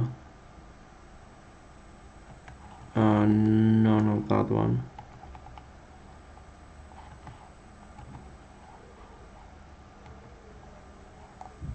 Okay. None of this one, and none of this one. This one, the color, if anything. Well, maybe a border might also be nice. Right. Okay, let's see how this looks. Okay. Up.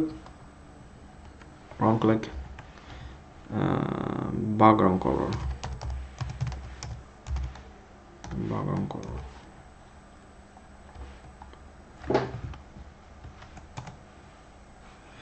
Alright, so we have our thing in there. Now, what if we were to have two of them? What would happen now? What would happen now?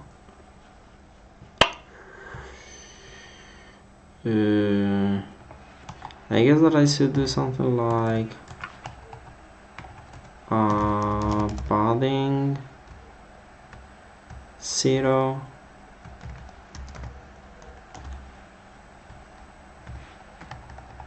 and margin 0, margin 0, I guess. Okay, that's fine. And let's now put 2.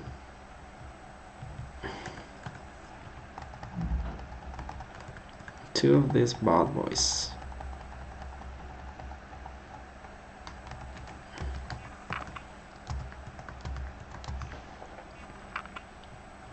Hello 2, hello 1, hello 2, hello 3, hello 4. Right. That's looking nice. That's looking nice. Okay, so there we can have all of our time fragments. There we can have all of our time fragments.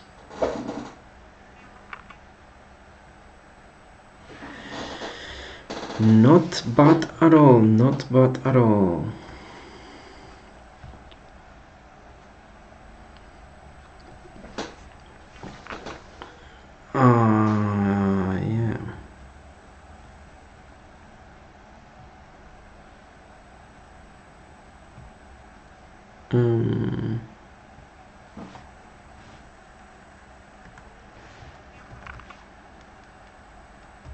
Yeah.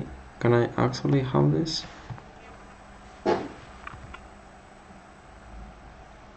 I can. I indeed can. What else can we do?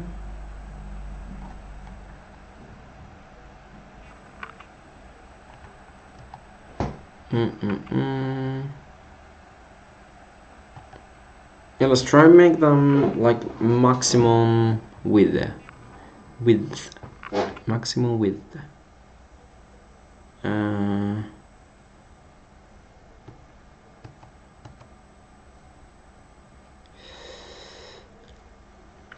Display flags, align, yeah.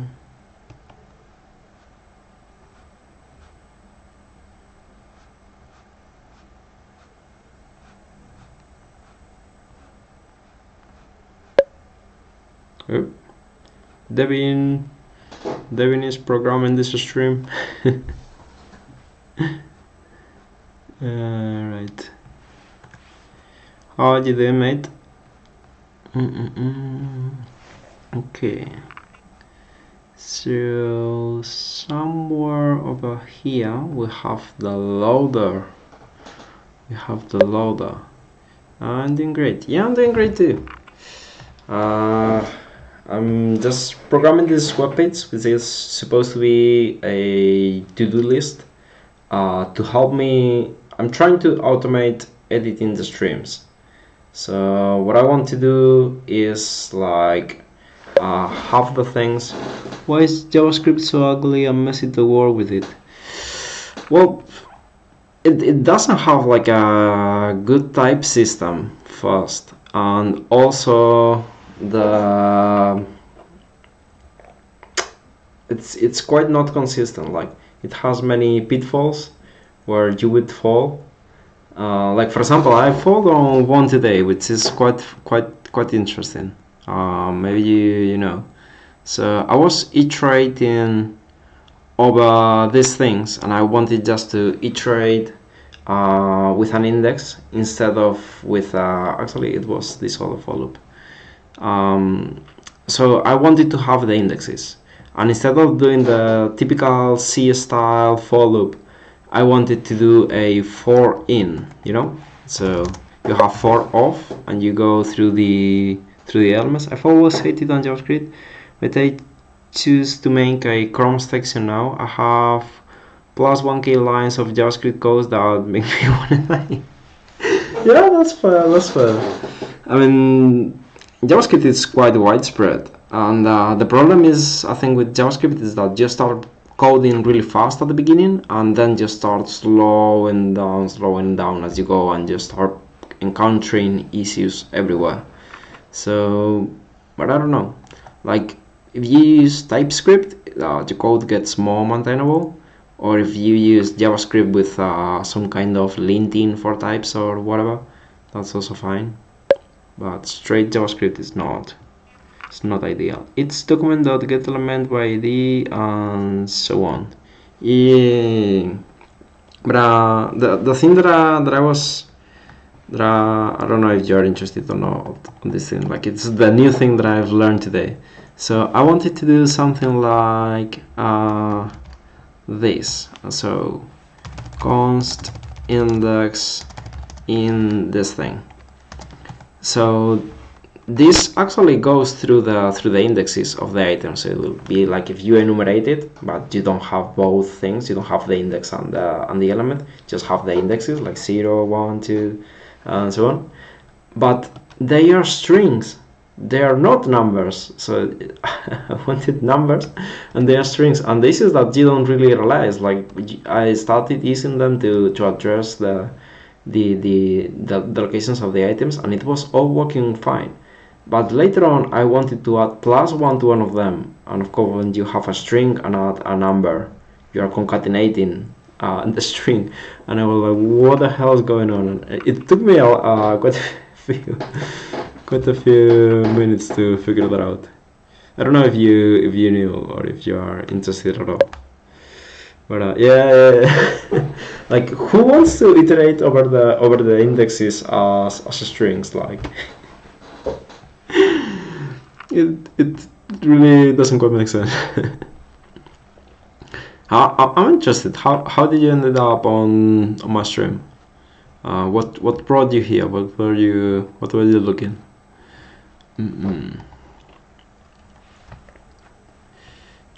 So I was trying to figure. Yeah, I was trying to figure out how to make the elements. So I want to have here like a timeline of the events that have happened on the stream, and I just want to make the timeline fit the whole thing. So CSS is also hard, you know. It's not only JavaScript that is ugly. CSS is also quite ugly.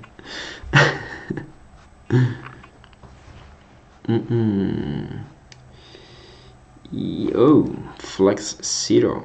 That doesn't feel right. What happens if I use flex 1?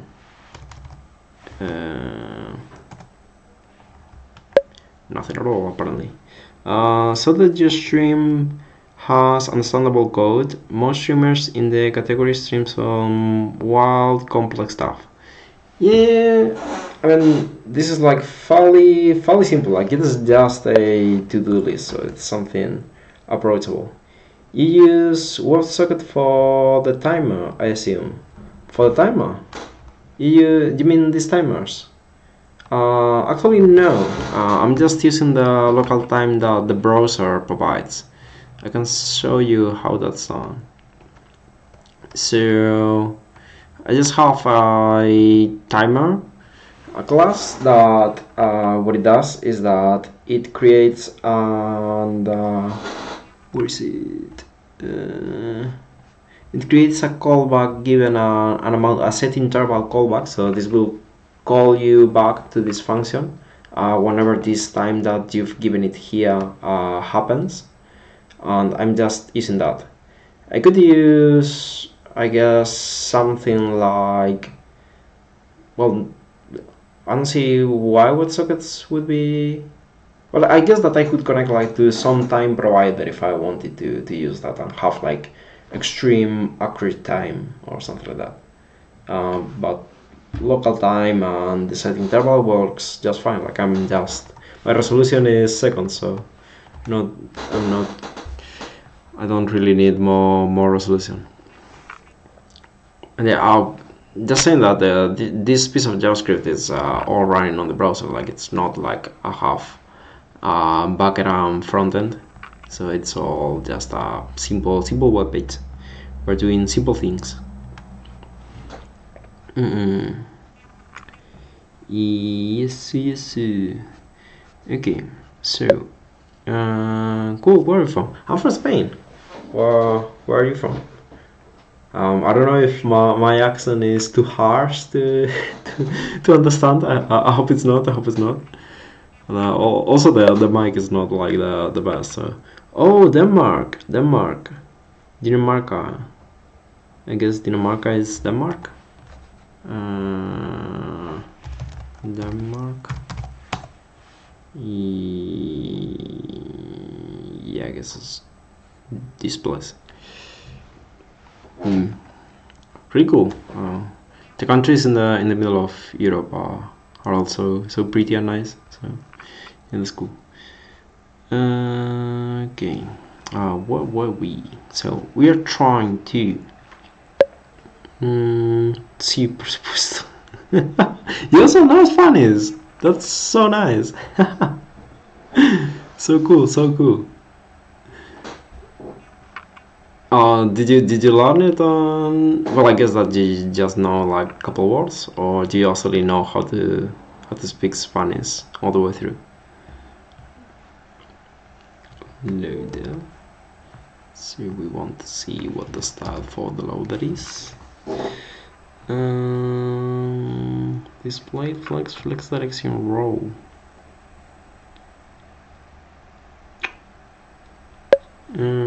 I have a Spanish class, but I'll finish school this summer, so maybe I'll have an oral Spanish exam. Oh, you have Spanish class. I didn't knew like usually people just learn English, or maybe just like the third language. I don't know which. So I guess that you'll know like English, French, and maybe the Spanish. Have Spanish class, but I'll finish school this summer, so maybe I'll have an oral Spanish.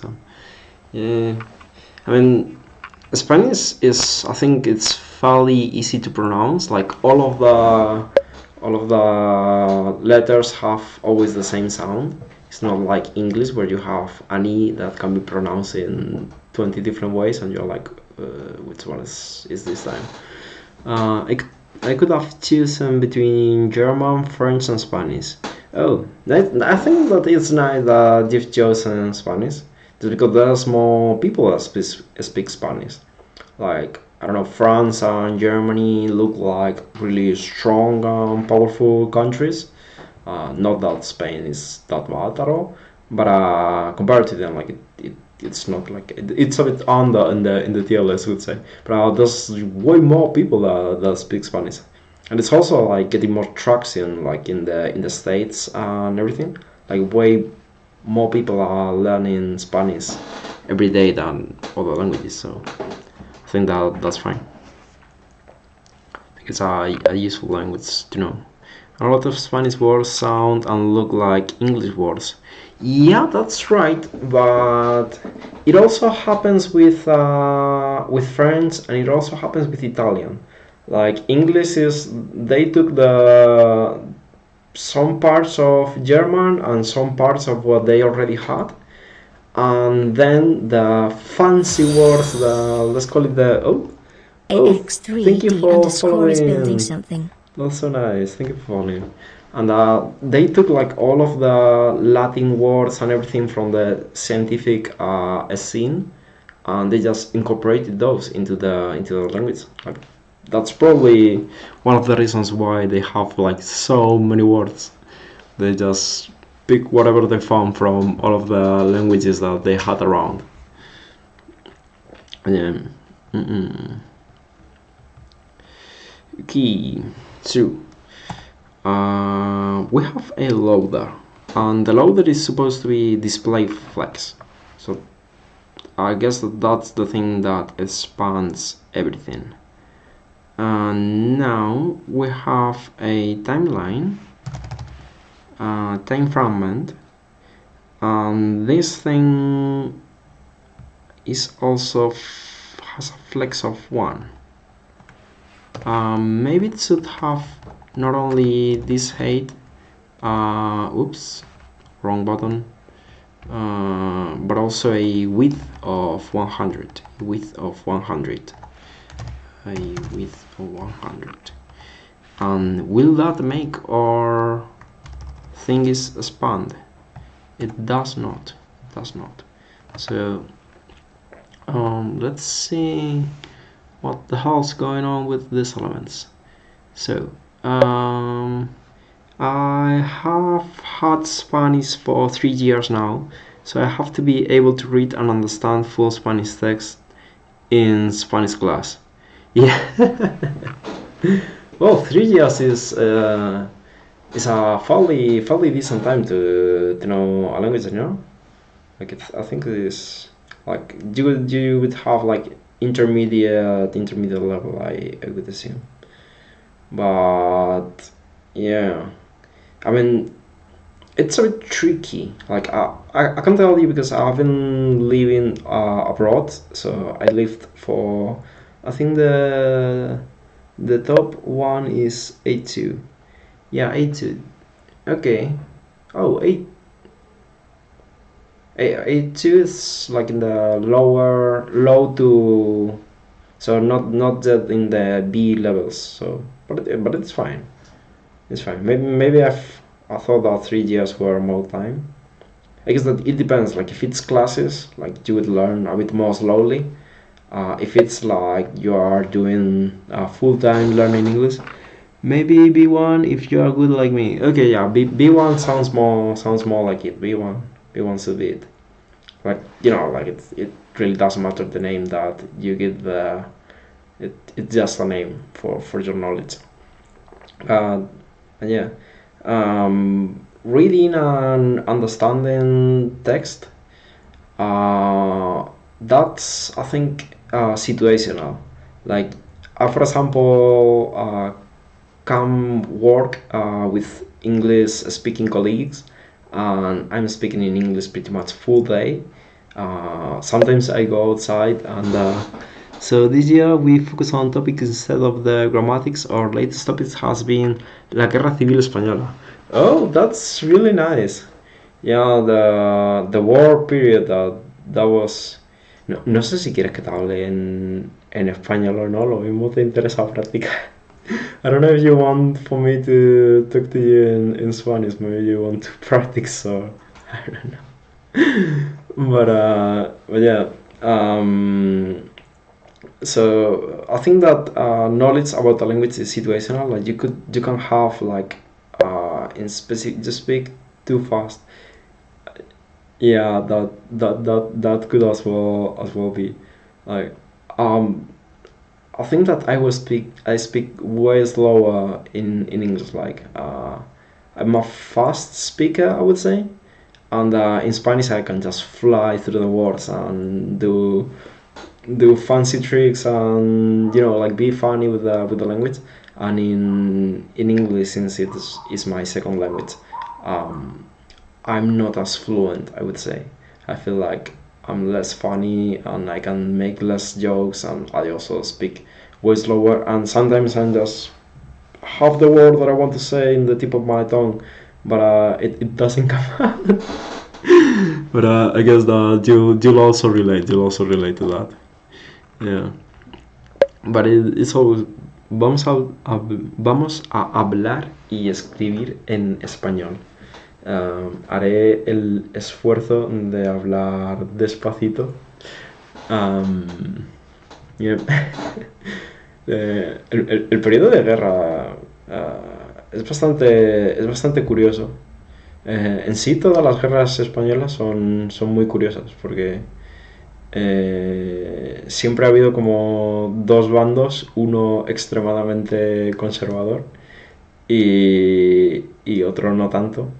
Y no sé, se ha ido repitiendo siempre el mismo ciclo. Parece que todas las guerras sean como las mismas ideas enfrentadas.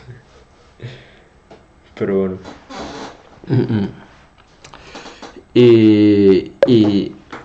No entiendo. Yeah, maybe too many words. Like it's easier when you are talking about a topic that you might understand. Like I don't know. Let's say, for example, that you are studying the vocabulary of things that you can buy at the supermarket, and then it's like easier because you've seen the new words, you have like pictures and everything, and you get like kick-started more easily. But if I throw like 3 words that you just don't understand and they happen to be together, then you just get lost and you don't get the context, and it starts to get harder and harder to follow the conversation. Yeah. I mean, it happened to me like at the very beginning with English as well. Like I remember that the first movies that I saw in English, I was just like looking at the screen, like, okay, I've spent 2 hours looking at the screen, not understanding anything at all of what was going on here. But I mean, it's just a matter of just keep going, like keep pushing through, keep practicing it, use every chance you have to get better. I mean, if you want to keep learning Spanish in the future, I'm sure you'll be able to do it. I don't know if it's your goal. Maybe it's just something for fun, or maybe just something for school. But I mean, the more you know, the better tools you'll have in the future. You have 3 months to become pro. Ooh, yeah, 3 months for the exam. Well, I mean, in 3 months you could do a lot. You could do a lot. I do score top grade in Spanish class though. Oh, that's really nice. That's really nice. Yeah, I also was like when I was in school and at uni and like top grade student, and well, not on every subject of course, but yeah. Hello guys, hi there. How are you doing? How are you doing? How did you come up to the stream? We are talking like AX3D is learning. Oh shit! An Adamizet is building Damn! something. Thank you for following. Thank you for following. Oh gosh, I think it's been I've never had like this many. Oh, I got like another alert and I don't even know what that. Oh, the alert for reaching the goal. We reached the goal. And now I have to find a new goal to put on the stream. Ana quiere hablar español también, jajaja, no sé.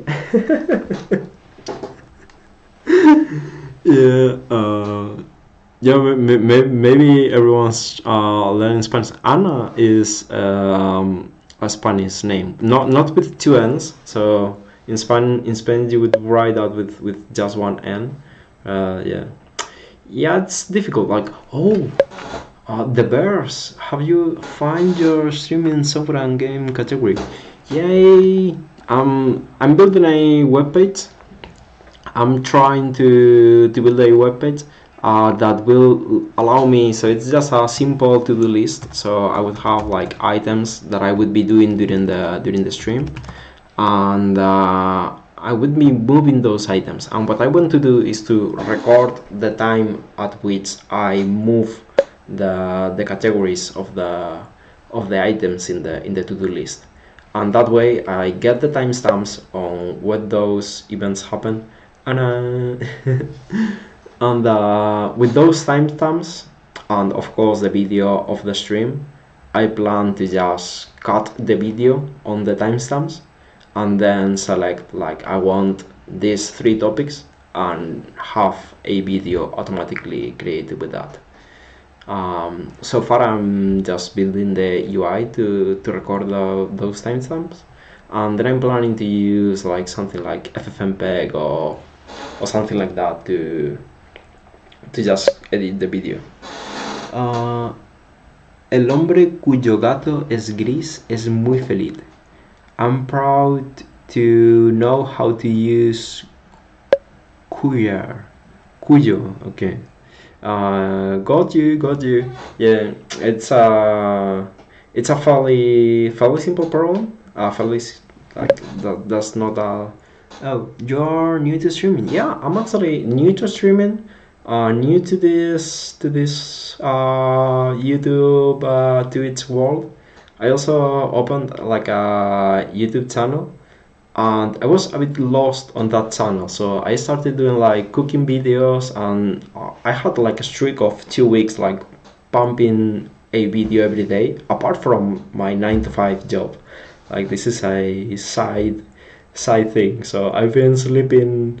I have not been sleeping well lately just because I've been putting so many hours into this. And I just figured out like I love technology. Where are you from? I'm from Spain. I was talking with the other guy in the chat. Like he's learning Spanish, and we were trying to mix some Spanish in with the chat.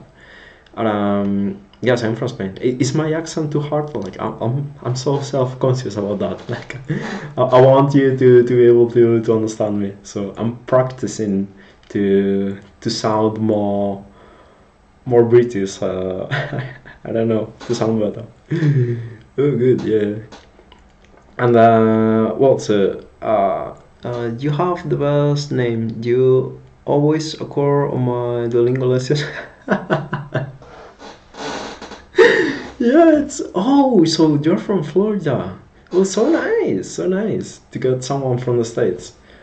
It's been really hard getting public from abroad. Like, I don't know, I'm doing full content on English, and everyone that was coming to the stream was just coming from Spain, and I was speaking in English because it's the language that I want to speak in the stream, and they were like, we don't understand anything, and I was like, well, you're not the public that I'm looking for. So I'm happy that finally Twitch has realized that I'm not speaking Spanish. Just an anecdote. Yeah, I don't know. Sorry to like make publicity of the channel, but I guess that it's what I should be doing as a good content creator. So if any of you want to join the YouTube channel, you could do that as well. I'm multi-streaming, so I'm streaming on both platforms at the same time. I have quite a few videos about what do you work with.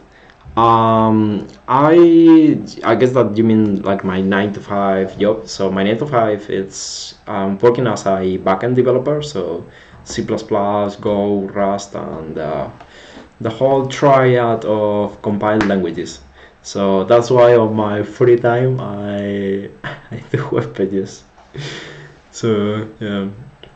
I'm actually switching jobs. So at the moment I was working on a company. So my first company was one that did video calls. You could add algorithms. Yeah, I'm fine with algorithms, with pretty much any topic within programming. So yeah, I thought about doing like some kind of videos about maybe covering the basis of algorithms, or maybe I don't know, like just doing some backend developer or whatever. But yeah, that will be probably the next videos that I will be uploading. I started yesterday with algorithm. Oh, because I want to study computer. Oh, that's so nice. I studied computer science. Yeah, in Python it's an okay language to start. Like you'll have, like, it really doesn't matter which language you're using. The important thing is that you get the topics correct. So yeah, have your fun with Python, and just have with computer science. Like if you get the basics fine, you'll find that everything will follow through. My PC almost exploded, but I made a recursive function. Yeah. Well, Python should protect you. Like it should have like a stack limit, so it eventually will crash if you recurse too much.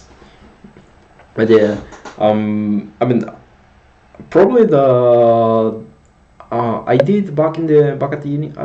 Oh, thank you so much. Thank you for subscribing. I made back at uni so it was a simulation of a gas station. I think I should have on my GitHub. Am I logged in on GitHub? I hope so. I hope I'm logged in on GitHub. Oh, apparently not. So let me quickly log in. So I have over here like all the repositories I did on oops, don't want to create a new one. All the repositories that I did at uni and so on. And how do I see my repos? Right. And so maybe if you want to study computer science, like you come to my GitHub, you have like the full course of all my studies at uni, and it's half in Spanish and half in English. So you can also keep learning Spanish while you do that. I ended up with a Stack Overflow, so sheets to do dynamic programming, where I made a bottom-up algorithm to calculate a very big fractional number. Oh, that's nice. Bottom-up algorithm, a big fractional number. Okay, so I guess that what you were just doing is to remember which numbers you have already calculated, and just don't calculate them back again. Like, you can do that. Nice. I am a freelancer as well. Do you know that? If I know about freelancing, I know what the term freelancing is. I have not worked as freelancer. Like, I've always worked at one or another company. But yeah, are you having a good time working as a freelancer? I would be a bit worried. Like, what if you don't get like enough projects to work on, or I don't know. Like, I feel like I also think like you should earn more because you are the sole owner of the things that you are doing. Like, you don't have to pay the other employees in the company that are not programming. Like, you get all the earnings, but you also need to do all the other things that the other people that are on a company are doing for you. So, really, but are you having fun as a freelancer? I haven't quite considered doing freelancing, to be honest. To be honest, yeah. So I should have an algorithm schools somewhere over here, and probably it wasn't quite like the CPU of my computer, but when I was doing the CUDA things, I got in a couple situations where I kind of broke the GPU of my computer. So that was too low level programming without enough knowledge to do low level programming, if you know what I mean. But yeah, I think that I should, yeah. I have like some algorithms over here. Probably don't take too serious the code because I wrote it quite a long ago. So whatever function you look at, you'll probably be like, oh, that's horrible code. But there's some theory that if you want to learn algorithms, might be interesting for you over here. So I don't know, like just a suggestion. Cool. Obviously, I am a digital artist. Basically, I've done much work for gamers in. Oh, okay. So like people would order you like if you want if you need like some thumbnail or some video to be edited or something like that, you would do that for people. Yeah. Well, that's cool. I guess there will be like quite a lot of work around that area. I'm actually like learning the basics about video editing. I've downloaded the DaVinci Resolve program, and that's what I've been using to edit my videos. But as you might be able to appreciate, my editing is not yet that good. But I'm learning. And I also have like Inkscape. I quite like Inkscape, but maybe it's like a too basic program for you. You might use more advanced tools, but for me, Inkscape is quite fun. Like, you just create rectangles, give them some transparencies, give them the positions, and it all works fine. I also have GIMP, but I'm too bad with GIMP. I always end up trying, like, relying on easier tools. I sometimes try to do my editings on GIMP, the photo editings, and they always look crappy, so Inkscape is my usual go-to. Yeah. What projects have you worked on? Like for which gamers? Like, can we see some of the art that you've made? Maybe you have like a portfolio or something like that.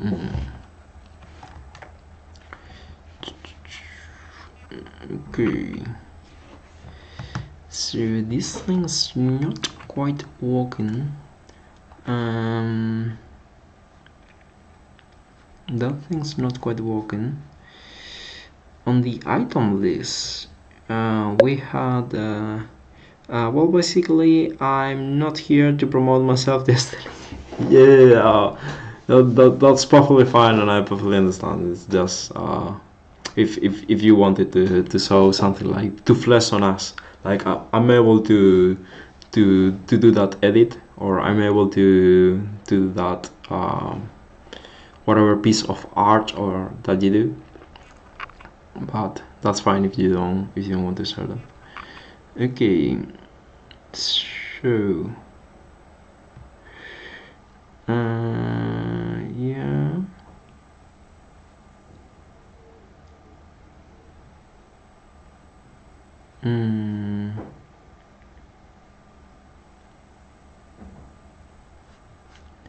Okay, I'm a bit confused about why these things are not getting the full screen. So let me see if there's actually something. Can I inspect? Yep, I want to see the this is what I want to see. Okay. By the way, would you like to see my work? Yeah, of course. I'll be happy to see your work. I love to share my work with you. Yeah, go ahead. Oh, this is the issue. So the loader has all the thing, but this one doesn't. Gotcha. Okay, so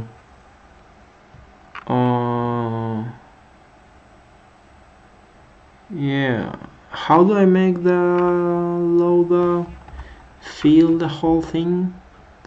Please, dear loader, could you fill the whole space that I have assigned to you? So if we search for the loader, flex 0, what if I give it flex 1, refresh? Still not quite working. Oh, but now it has all the space. Do you have a Discord or Instagram where I can show you my work? I have Instagram. Maybe I should make like I have Instagram. So this is the Instagram handle. I don't know if DMs, you should maybe be able to send me a DM there, or maybe if you have, I don't know, as you might know better than me how to share your stuff. Okay, so and here the loader is fine, so that's perfectly good. Okay, so the thing now is that these guys should have some kind of flex. Oops, wrong button. Flex 1 probably. Here it is. And now there we go. Hey, I followed you on Instagram. Could you follow me back on Instagram? Oh, that's quite unfortunate because I'm planning not to follow anyone on any of the social media. So you might be upset about that, but that's probably also why I have like so low followers. I can see your thinking there. But as you can see, I'm just trying not to follow anyone, just because what I don't want to do is to start losing my time on the social media. So I want to come, like treat it as a work. Come, create content, and then go and do my other things. But I don't want to spend time at night looking at the social media. So I'm not using like nor Twitter nor anything that any of the popular apps for something different than just creating content. I'm trying to do that. Like, so you can just accept my message request. Okay, let's do that. I guess this is you, and you might need to, oh, new message, new request. Okay, hello. Okay, accept. Move messages from items into primary general. I guess primary looks fine. All right, hello. Okay, that's fine. Right.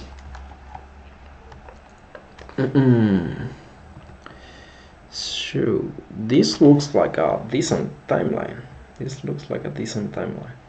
Do I like that these things are aligned to the left?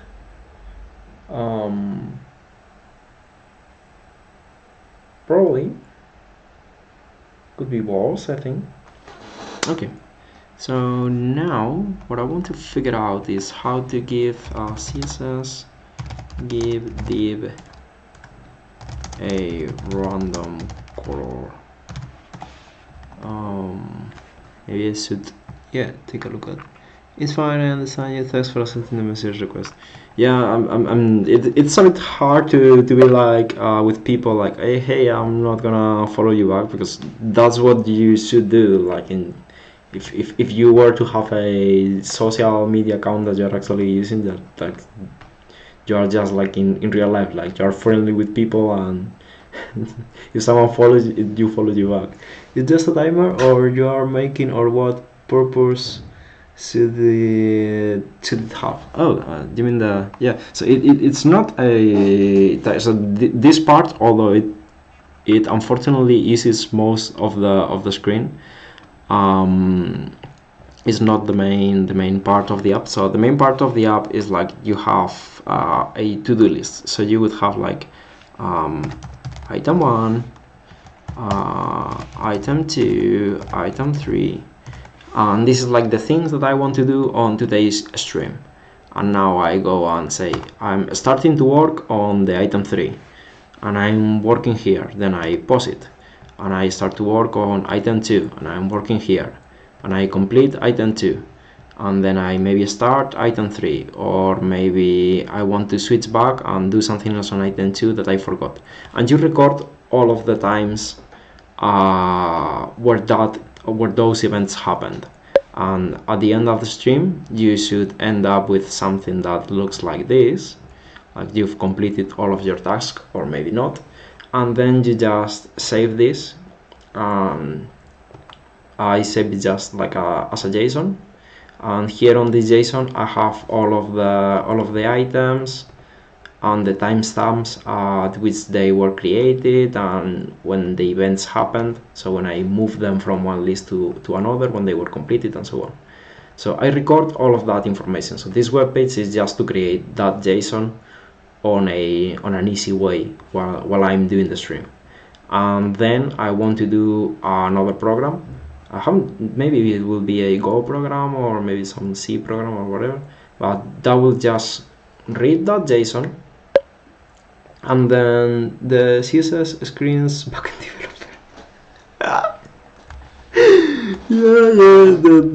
The CSS is not my strong point.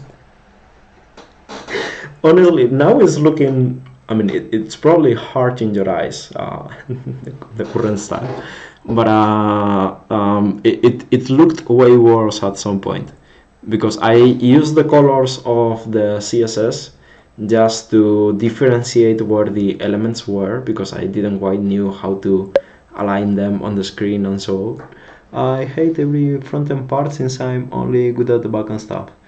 Well, I mean, even if you, I'd suggest that even if you hate front-end at the beginning, like, you still have to get some kind of interaction with the app and your users. So you don't really have to make a web page. It will be really nice if you know how to do a basic web page to interact with your backend. but maybe just a CLI application, like something that looks good on the terminal or whatever.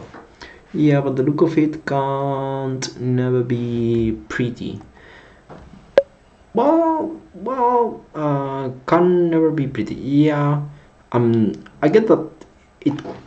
If you might not be able, like I'm not able to make it pretty. Also, I'm not able to make it pretty because I'm not caring if it's pretty or not. But back in the day, like I used to do some React stuff. So there's like a React material design. So this is just like a lot of components of material design made of React, and this is, you can use it like a CSS library, and you have all the styles in there. I send you my work Instagram, take a look ASAP. Alright, so what do we have in here?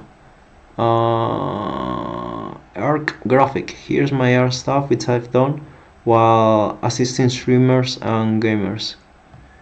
Alright, so arc. Ooh, that looks nice. Oh, is arc your web page? Oh, this is like an Adobe web page, or what's going on? Behance. Oh, so the web page is Behance, and you've created like a profile, and you have all of your things here, and this is like signed with Adobe. Okay. I mean, it looks clean. It looks nice. Very nice, very nice. I mean, it's definitely better than my art design. Like my art design is just like put bright colors and run with it. So this is looking like really nice. Can I give it like a thumbs up? Yeah. Oh, there's more like this. Oh, okay. This is looking really nice.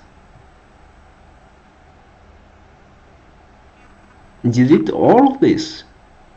No way. Wow. Like this is really cool. I mean, damn, I wouldn't even know. Like, you need to be like an artist. Like, you need to know how to Okay, I was thinking that. Okay, I was confused because I was looking at this and I was like, oh, is that it? Like, you have just 5, but there's like, my gosh, yeah, damn, this is top level. It looks really nice, eh? Can I zoom in? Ooh, so cool. I mean, cheers to you. Like, that's awesome. Like, honestly. Damn. It looks so neat. Like, wow. And you also have like a consistent touch on your design. Like, this is like, I see that, and it's not like they are all different. Like, they all have like some cohesion between them. So people might be able to recognize your design. Like, these ones are a bit more different, I guess, but the other ones are, yeah. Ooh, very nice. Yeah. Oh, damn. How long does one of these one take to make? Like, maybe like if you wanted to do your best, like you were doing one for yourself, how long would that take to make? That's so cool. That's so cool. Damn. That's awesome. So cool. Right. Yeah, so CSS, am I right? Like, it's not looking pretty, but it's functional. It's functional, and that's pretty much the objective of the whole project. So as long as it works, if it doesn't look the best, I mean, I can always put like some styles at the end and make it look a bit better. I will take to make 5 hours to me, because I make this stuff very carefully. Yeah, I mean 5 hours. Like if I look at even one of the small ones, not these ones, the slightly smaller ones. Like one of these would take me days or maybe weeks. Like 5 hours means that you know what you're doing and you're going to the chase and you're hard working to, yeah. Like I wouldn't even know like where to start, to be honest. Like my art designs are basically like I go to Inkscape and put some squares and text in the squares, and then I figure out if the transparency is too high or too low. That's my design level. Yeah, man, because it's my profession and I'm doing this from 4 years. Damn. Okay, so you've been four straight years doing this as a freelancer. Yeah, that's a lot of time. Like, yeah, I guess that's why they look so good. Like, you've put a lot of time and effort on doing those. That makes sense. Yeah, that's only impressive. Like when someone knows how to do art, that's like something that resonates, you know, like even if it's music or if it's drawing or if it's whatever, like it really feels like, yeah, it reaches a special place. All right, so let's try to figure out how to make this webpage even uglier by putting random colors. So CSS get random number. Can I do this? Ooh, you can. Apparently you can. Okay. By using CSS variables. I haven't used that before, so let's see how CSS variables are used. Yeah, that's for building an animation, which is not really what I want. And this is using some kind of JavaScript to get the number.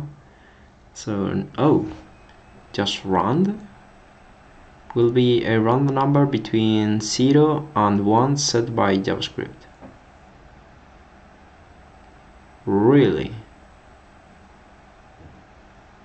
Oh, I see. Okay. So you set properties from JavaScript into the CSS. Okay.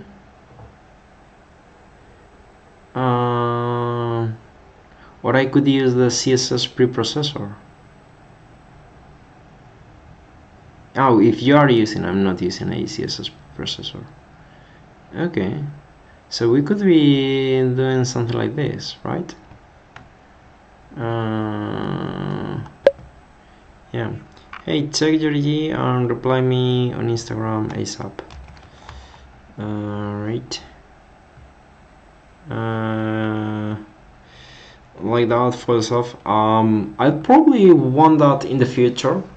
But so far, like the channel's a bit stale, I'd say. Like it's still growing. So if I ever feel like this is taking some traction and it's working, I might as well just contact you and ask you for some art, for sure. Since you're the only artist that I know, you will be the only artist that I will contact. But yeah, I'm just afraid of like maybe this whole YouTube and Twitch thing doesn't work at all. So why would I be spending like time and time is fine. Like I would be coding something else if I weren't streaming. So the time is time well spent. But I wouldn't want you to just order something for you and not being paying you. So I would want to, if I order something, to properly pay your efforts. and I won't be doing that if this thing is not giving me any benefits back. But yeah, if it goes well, you'll have a new client. So let's hope that it goes well. So, but I mean, so far, like, I've been doing it for more or less like a month, and it's going fine. But I'm still too far from the minimum amount of everything to be able to get any earnings. So I have, yeah, I'm more beginner than a beginner. I haven't begun yet my journey. Let's put it that way. Alright. So, yeah, man, you will become a famous content creator. Well, I don't think I'll be like a famous content creator, but if I can be a content creator that can get $100 per month, I'm happy with that. That's more than nothing. So that's the goal. All right. So we might want to do. Let's do it at the end of the main. So we might want to do something like this to generate some random numbers. Right. Actually, we might want to have like 3 random numbers. So R, GB, D, and B. They will be just random numbers, and then I want to set this property with these random numbers. So this would be R plus D. Well, I actually could do it with the fancy JS way. So dollar R, some G's over here and some B's over there, RGB. Okay, so that's looking neat, that's looking fine. Right, yeah, let me make this bigger so that you can see all of the text. So okay, and what we want as well is to make sure that the numbers are formatted properly, and also that they begin with something like a hashtag or like that. Yep. So yes. By the way, at least you have to get a logo for your YouTube and on Twitch, so you will get organic followers. What do you think about it? Well, I have a logo, and I've been using that logo for like almost forever. Like it's on my tweets.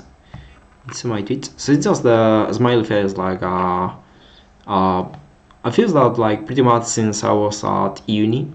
So on my first place, I started doing that.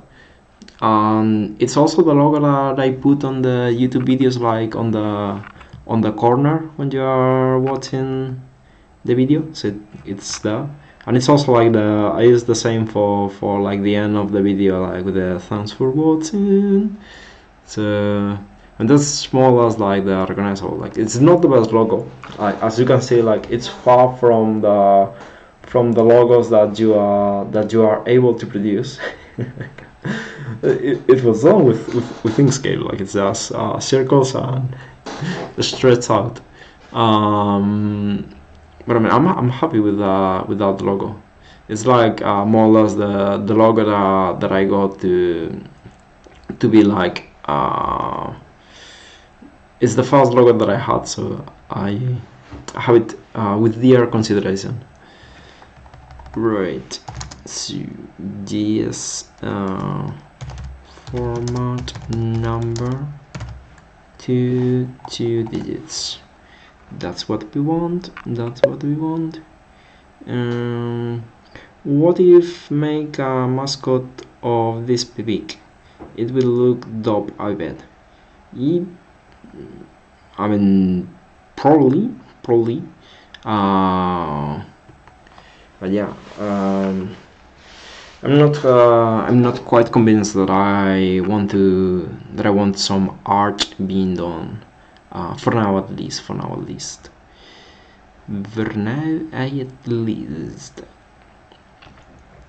Oh.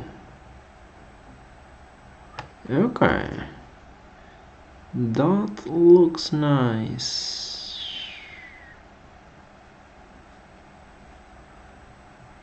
Yeah. So let's use the path.left. Path.left.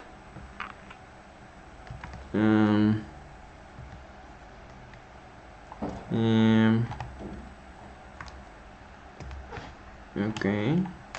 So it should be something like this, and then we can just concatenate over here then. So, well, although this one is probably looking more readable than a concatenation. Okay, so we just want this, and we just bend that. Okay, the math.random, what does this even return? What does that even return?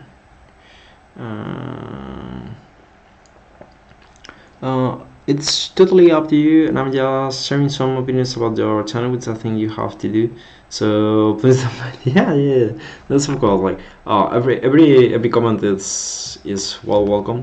I know that I'm not like the best person to work with, in the sense that I have things like more or less already figured out on a way that it doesn't necessarily have to be good or bad. Probably it's more bad than good. But yeah, I'm just trying to figure out how this whole thing of YouTube and so on works. And maybe I'm being too strict with the rules that I'm imposing myself, like but I don't know, like I have a goal set in mind and a path to get to that goal, and I want to stick to the things, just because I feel like if I start to deviate too much, like then I wouldn't be able to know like what things work, what things doesn't. Like I would be just lost in the mist. So yeah, it's a bit complicated. Like, you never know with these things of content creation and so on, what's the good things to do and what aren't. So it's quite complicated. So I want to have a random number, but I want to have it formatted random number between O and O.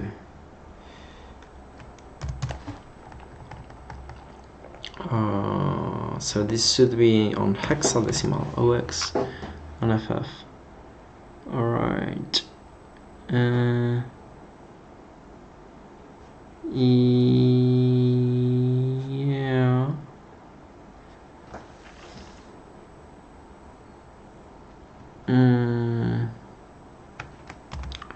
Okay.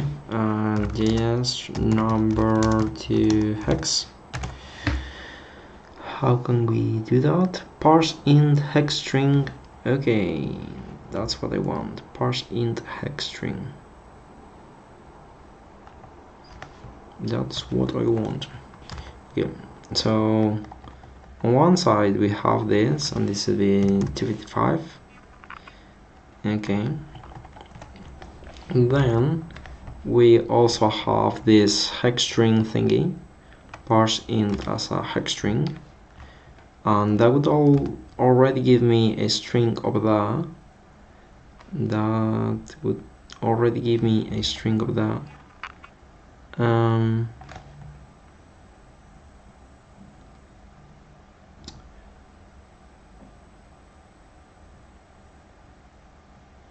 Oh, no, 2 string 16.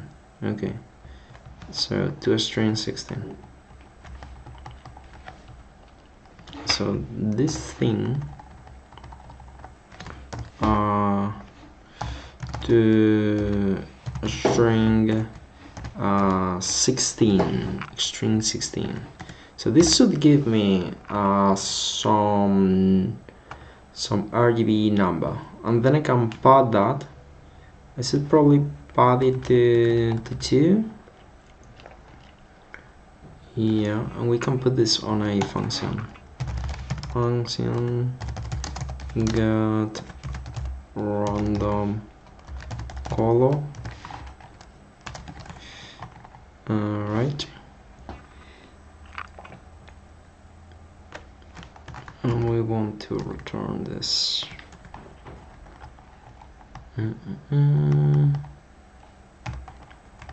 Right, I'll return here and get random color, get random hex color. Okay, and yeah,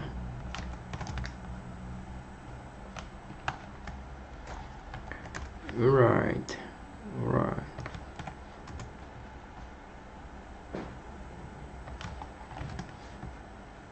That's looking neat. So now we can just do this over here. Get random hex color, and with this we should be able to fill in our color. Alright. Now with this we should be able to fill this CSS variable with colors. We just have to do this on a timely manner. So we could do something like set timeout. That's probably a better way to do this, but let's just be slightly dirty with it, and yep, and we can do this like, you know, like 10 times per second. 10 times per second is fine. 10 times per second is fine. And now we should have this rand property being filled. And how do we use that? Okay, CSS, okay, right, oh, just like that. Okay,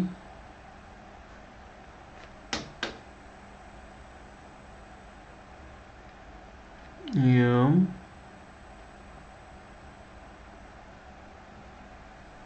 okay, and then how do we use that? Oh, bar with this. Alright, so that's what we want. That's what we need. Run the color. And over here on our CSS,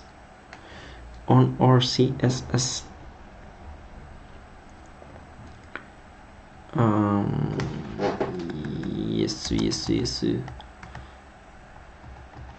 run the color.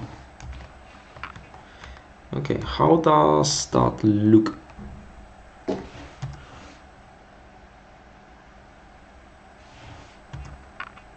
Not bad at all. Yeah, looking good, looking neat, looking as just what we need.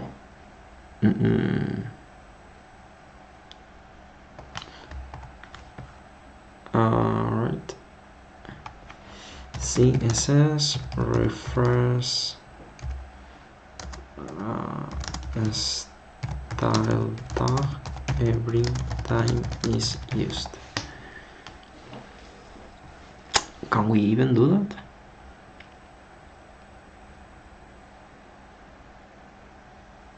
No.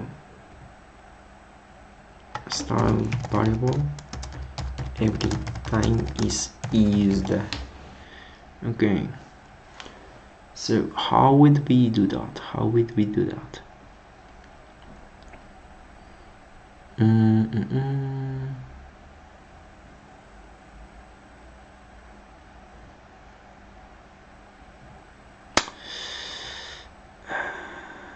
No, that's not what we what I'm searching for. Maybe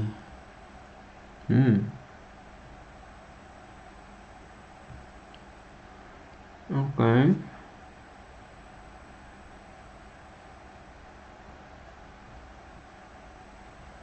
Yep. Right. So okay, so we want to be able to change this every time. So at the moment we are doing it by time, but that's just not that efficient at all. Though it would be time, it would be fine for now. It would be fine for now.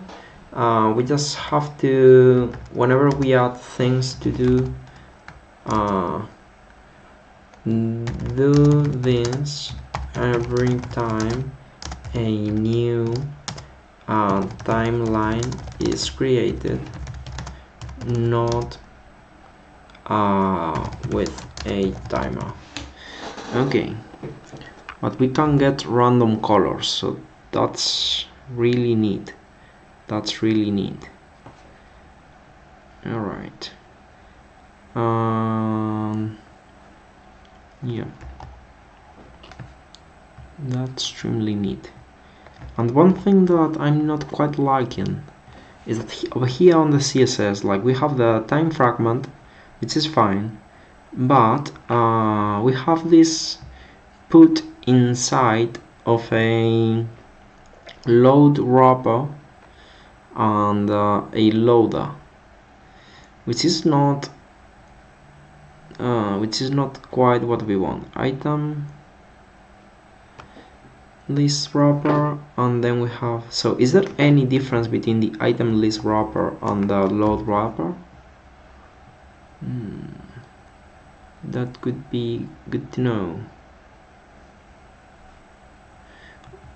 Or maybe we could just call this like strip wrapper, bar wrapper.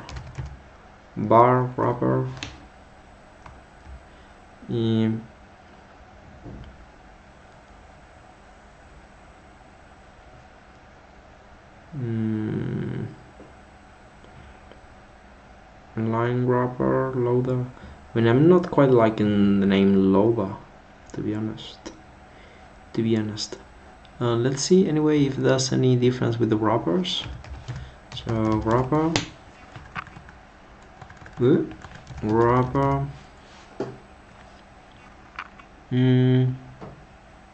color changes, flex changes.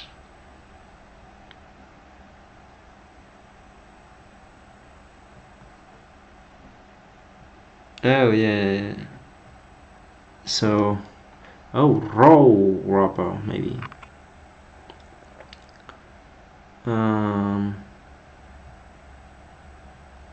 Yeah, I don't know. Maybe loader wrapper is not that bad.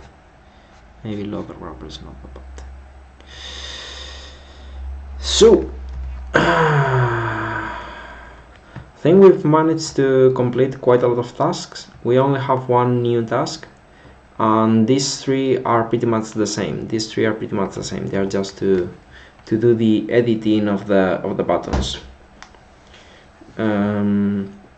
So that's fairly fine.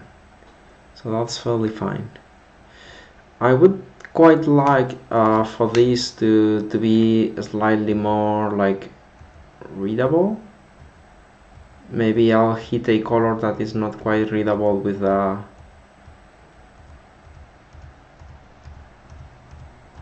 yeah.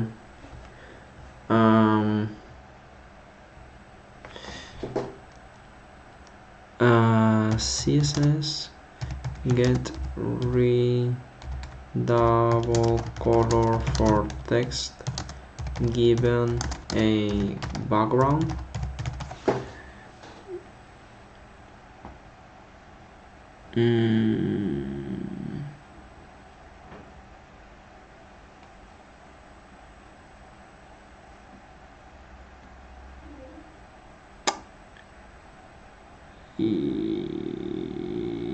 Okay, maybe text shadow.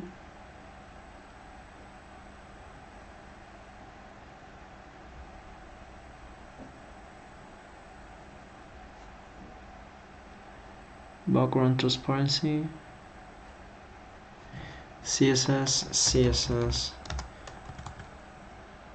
inverse color for text.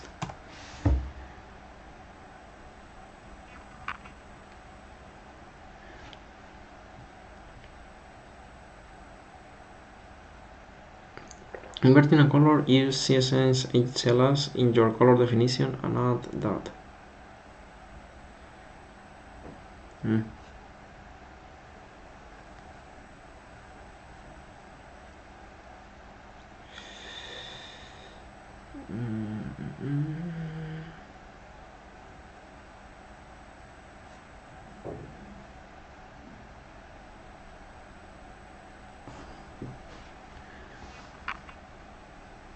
And inverse or better the complementary color is CSS.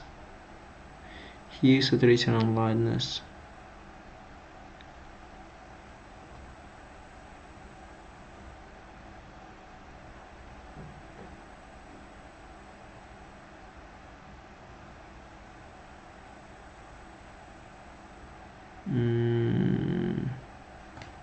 Mix blend mode.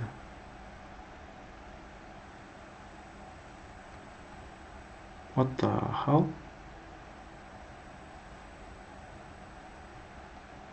Huh. It works. But how? I just put that?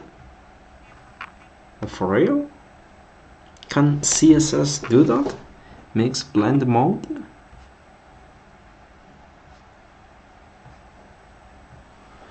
Really? Where's my text?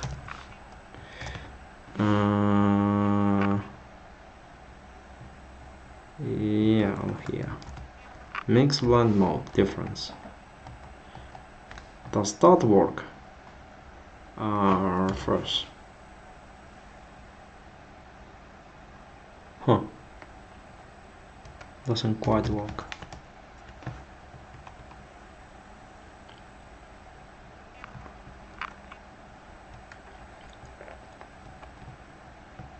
Oh. But it is the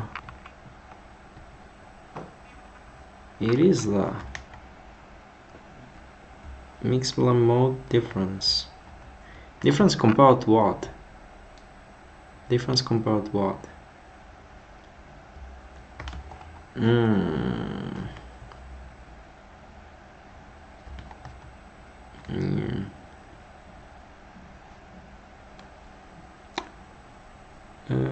Color white, mix blend mode. Maybe I need to do color white as well.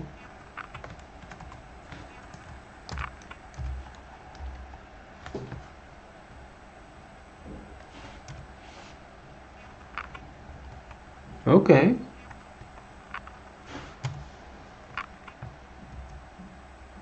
Ooh, look nice.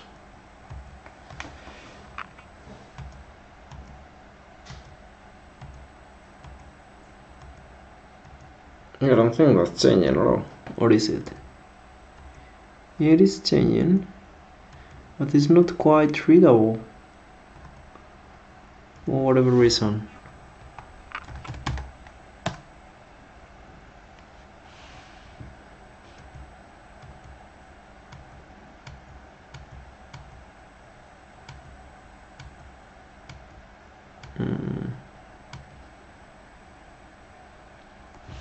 Yeah.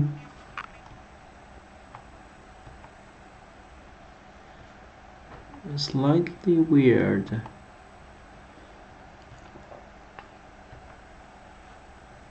Let's maybe take a look at the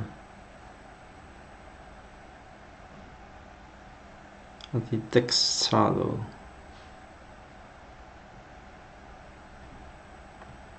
Here, let me copy that. Stop putting things. Oh damn lord.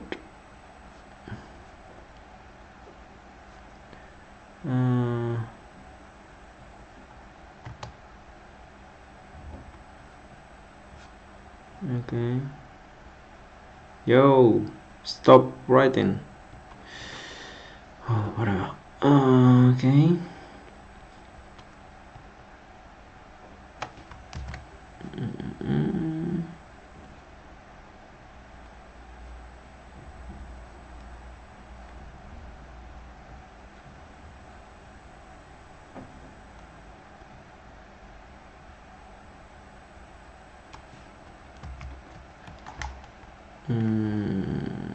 Alright, let's see what this does. Alright.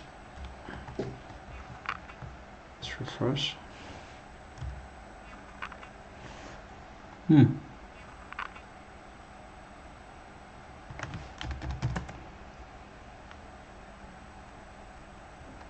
Okay.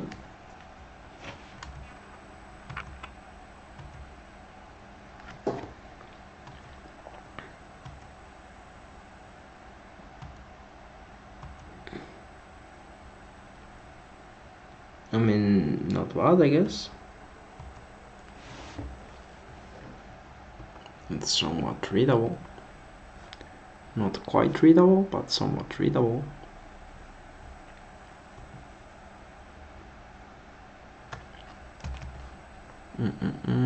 Let's see this one.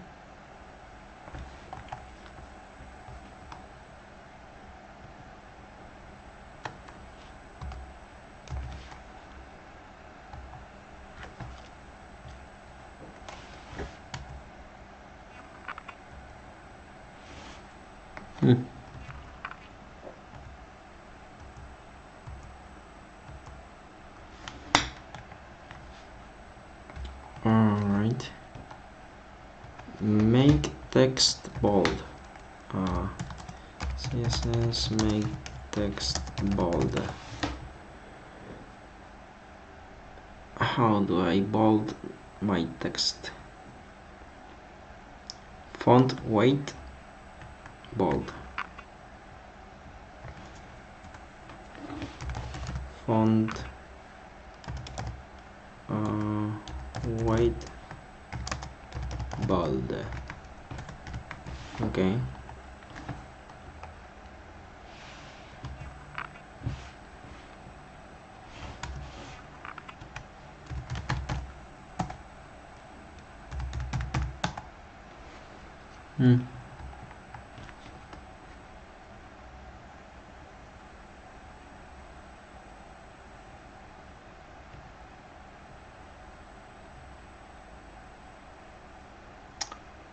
Yeah, not quite sure.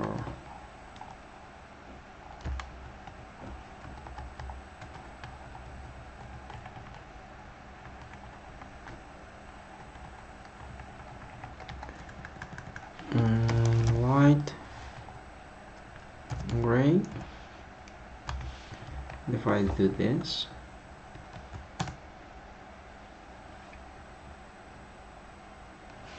right, slightly better, I think, right?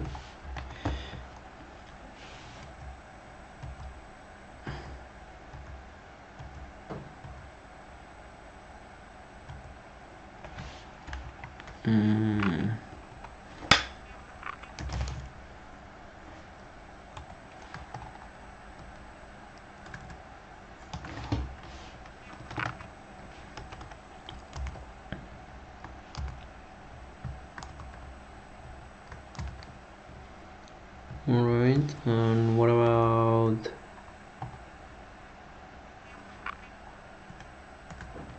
one?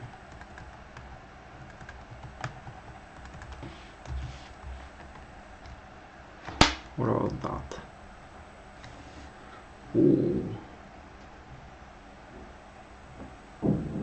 Okay.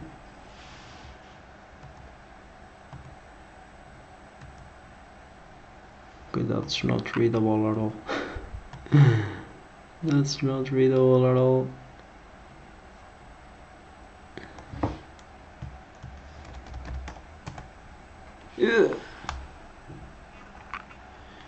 Yeah. Yeah. Okay. That was cool. Oh, not a fun. Alright.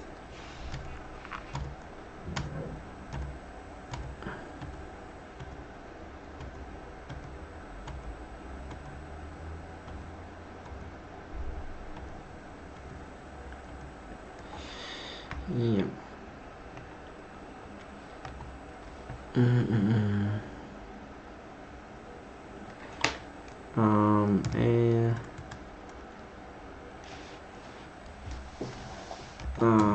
CSS color by saturation.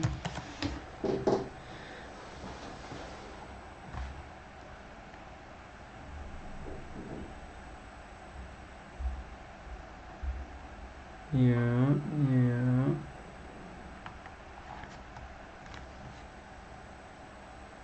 HSL. Let's try to do some HSL.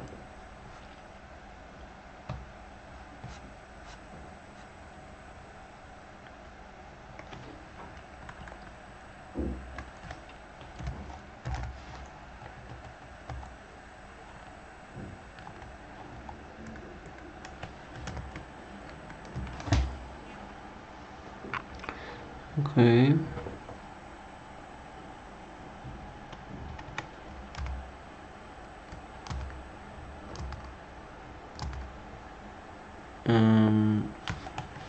HSL.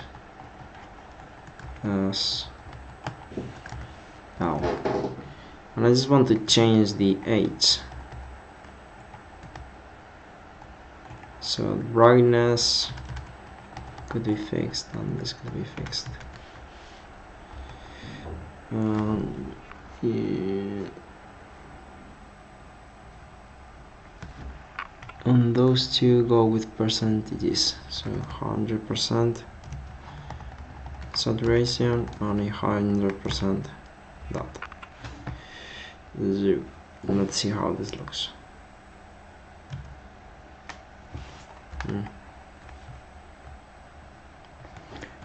HSO.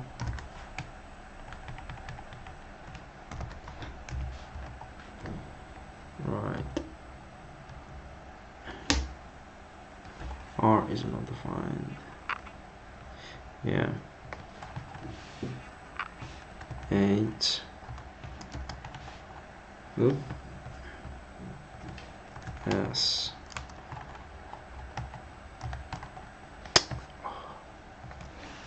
L. Alright.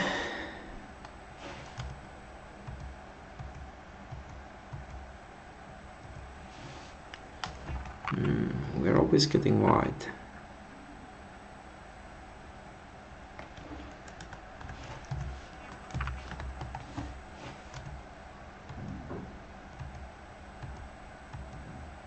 Right, what's better? What if we go to slightly brighter colors?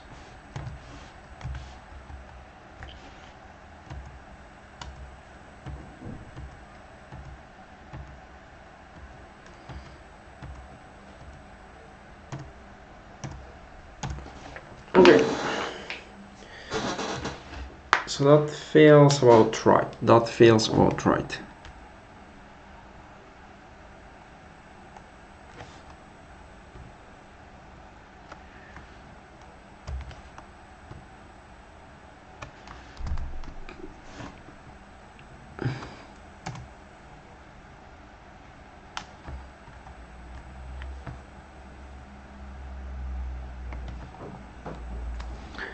Oh, 360. 360. Get random.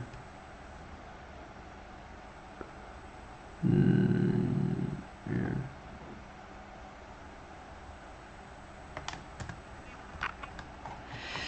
Let's just leave it like that.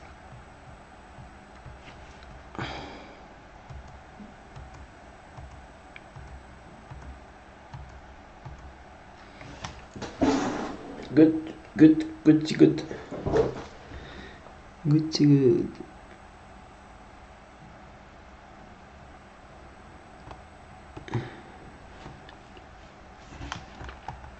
Okay.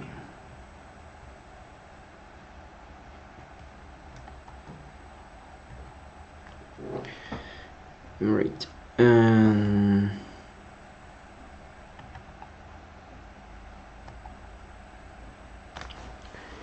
Yeah. So I think this will be it.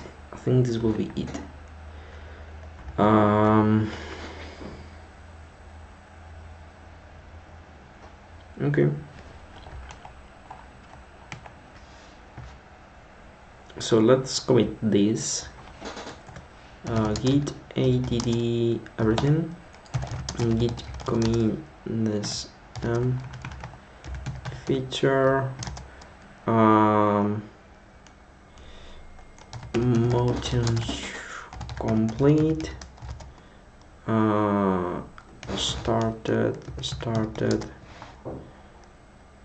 the timeline.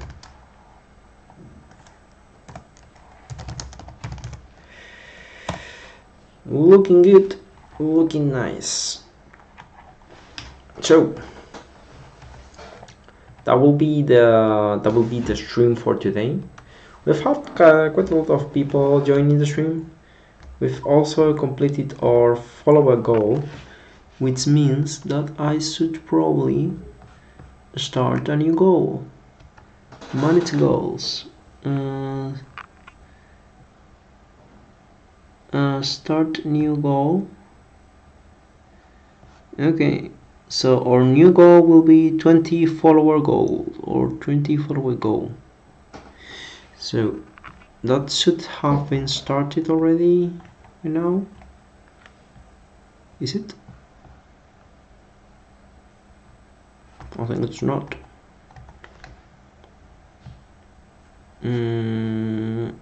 Start goal.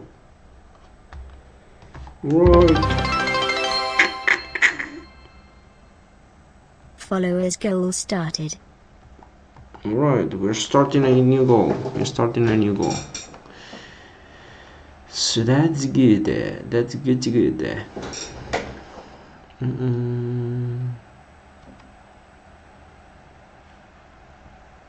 Oh, dashboard.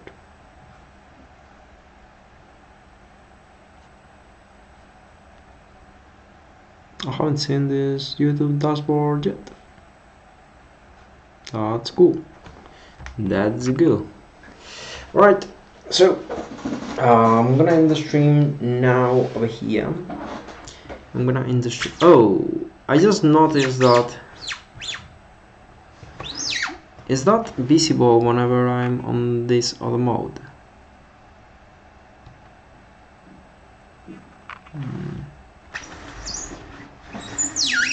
Hard to tell. Yeah, it's visible. Okay. I thought that I had set up all of that and no one was watching it. It's not the most visible, but it is visible.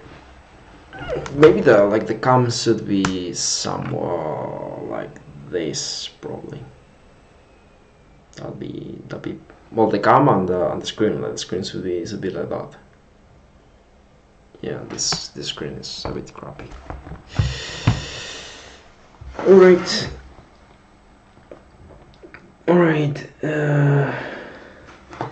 See you on tomorrow's stream. On tomorrow's stream, we'll probably continue with web bits. Will we be streaming tomorrow? Yeah, we will. So see you tomorrow. Hope you've enjoyed the stream. Hope you've learned something. We've made quite a few friends on today's stream, so that's been fairly nice, And yep, see you on the next one. Bye.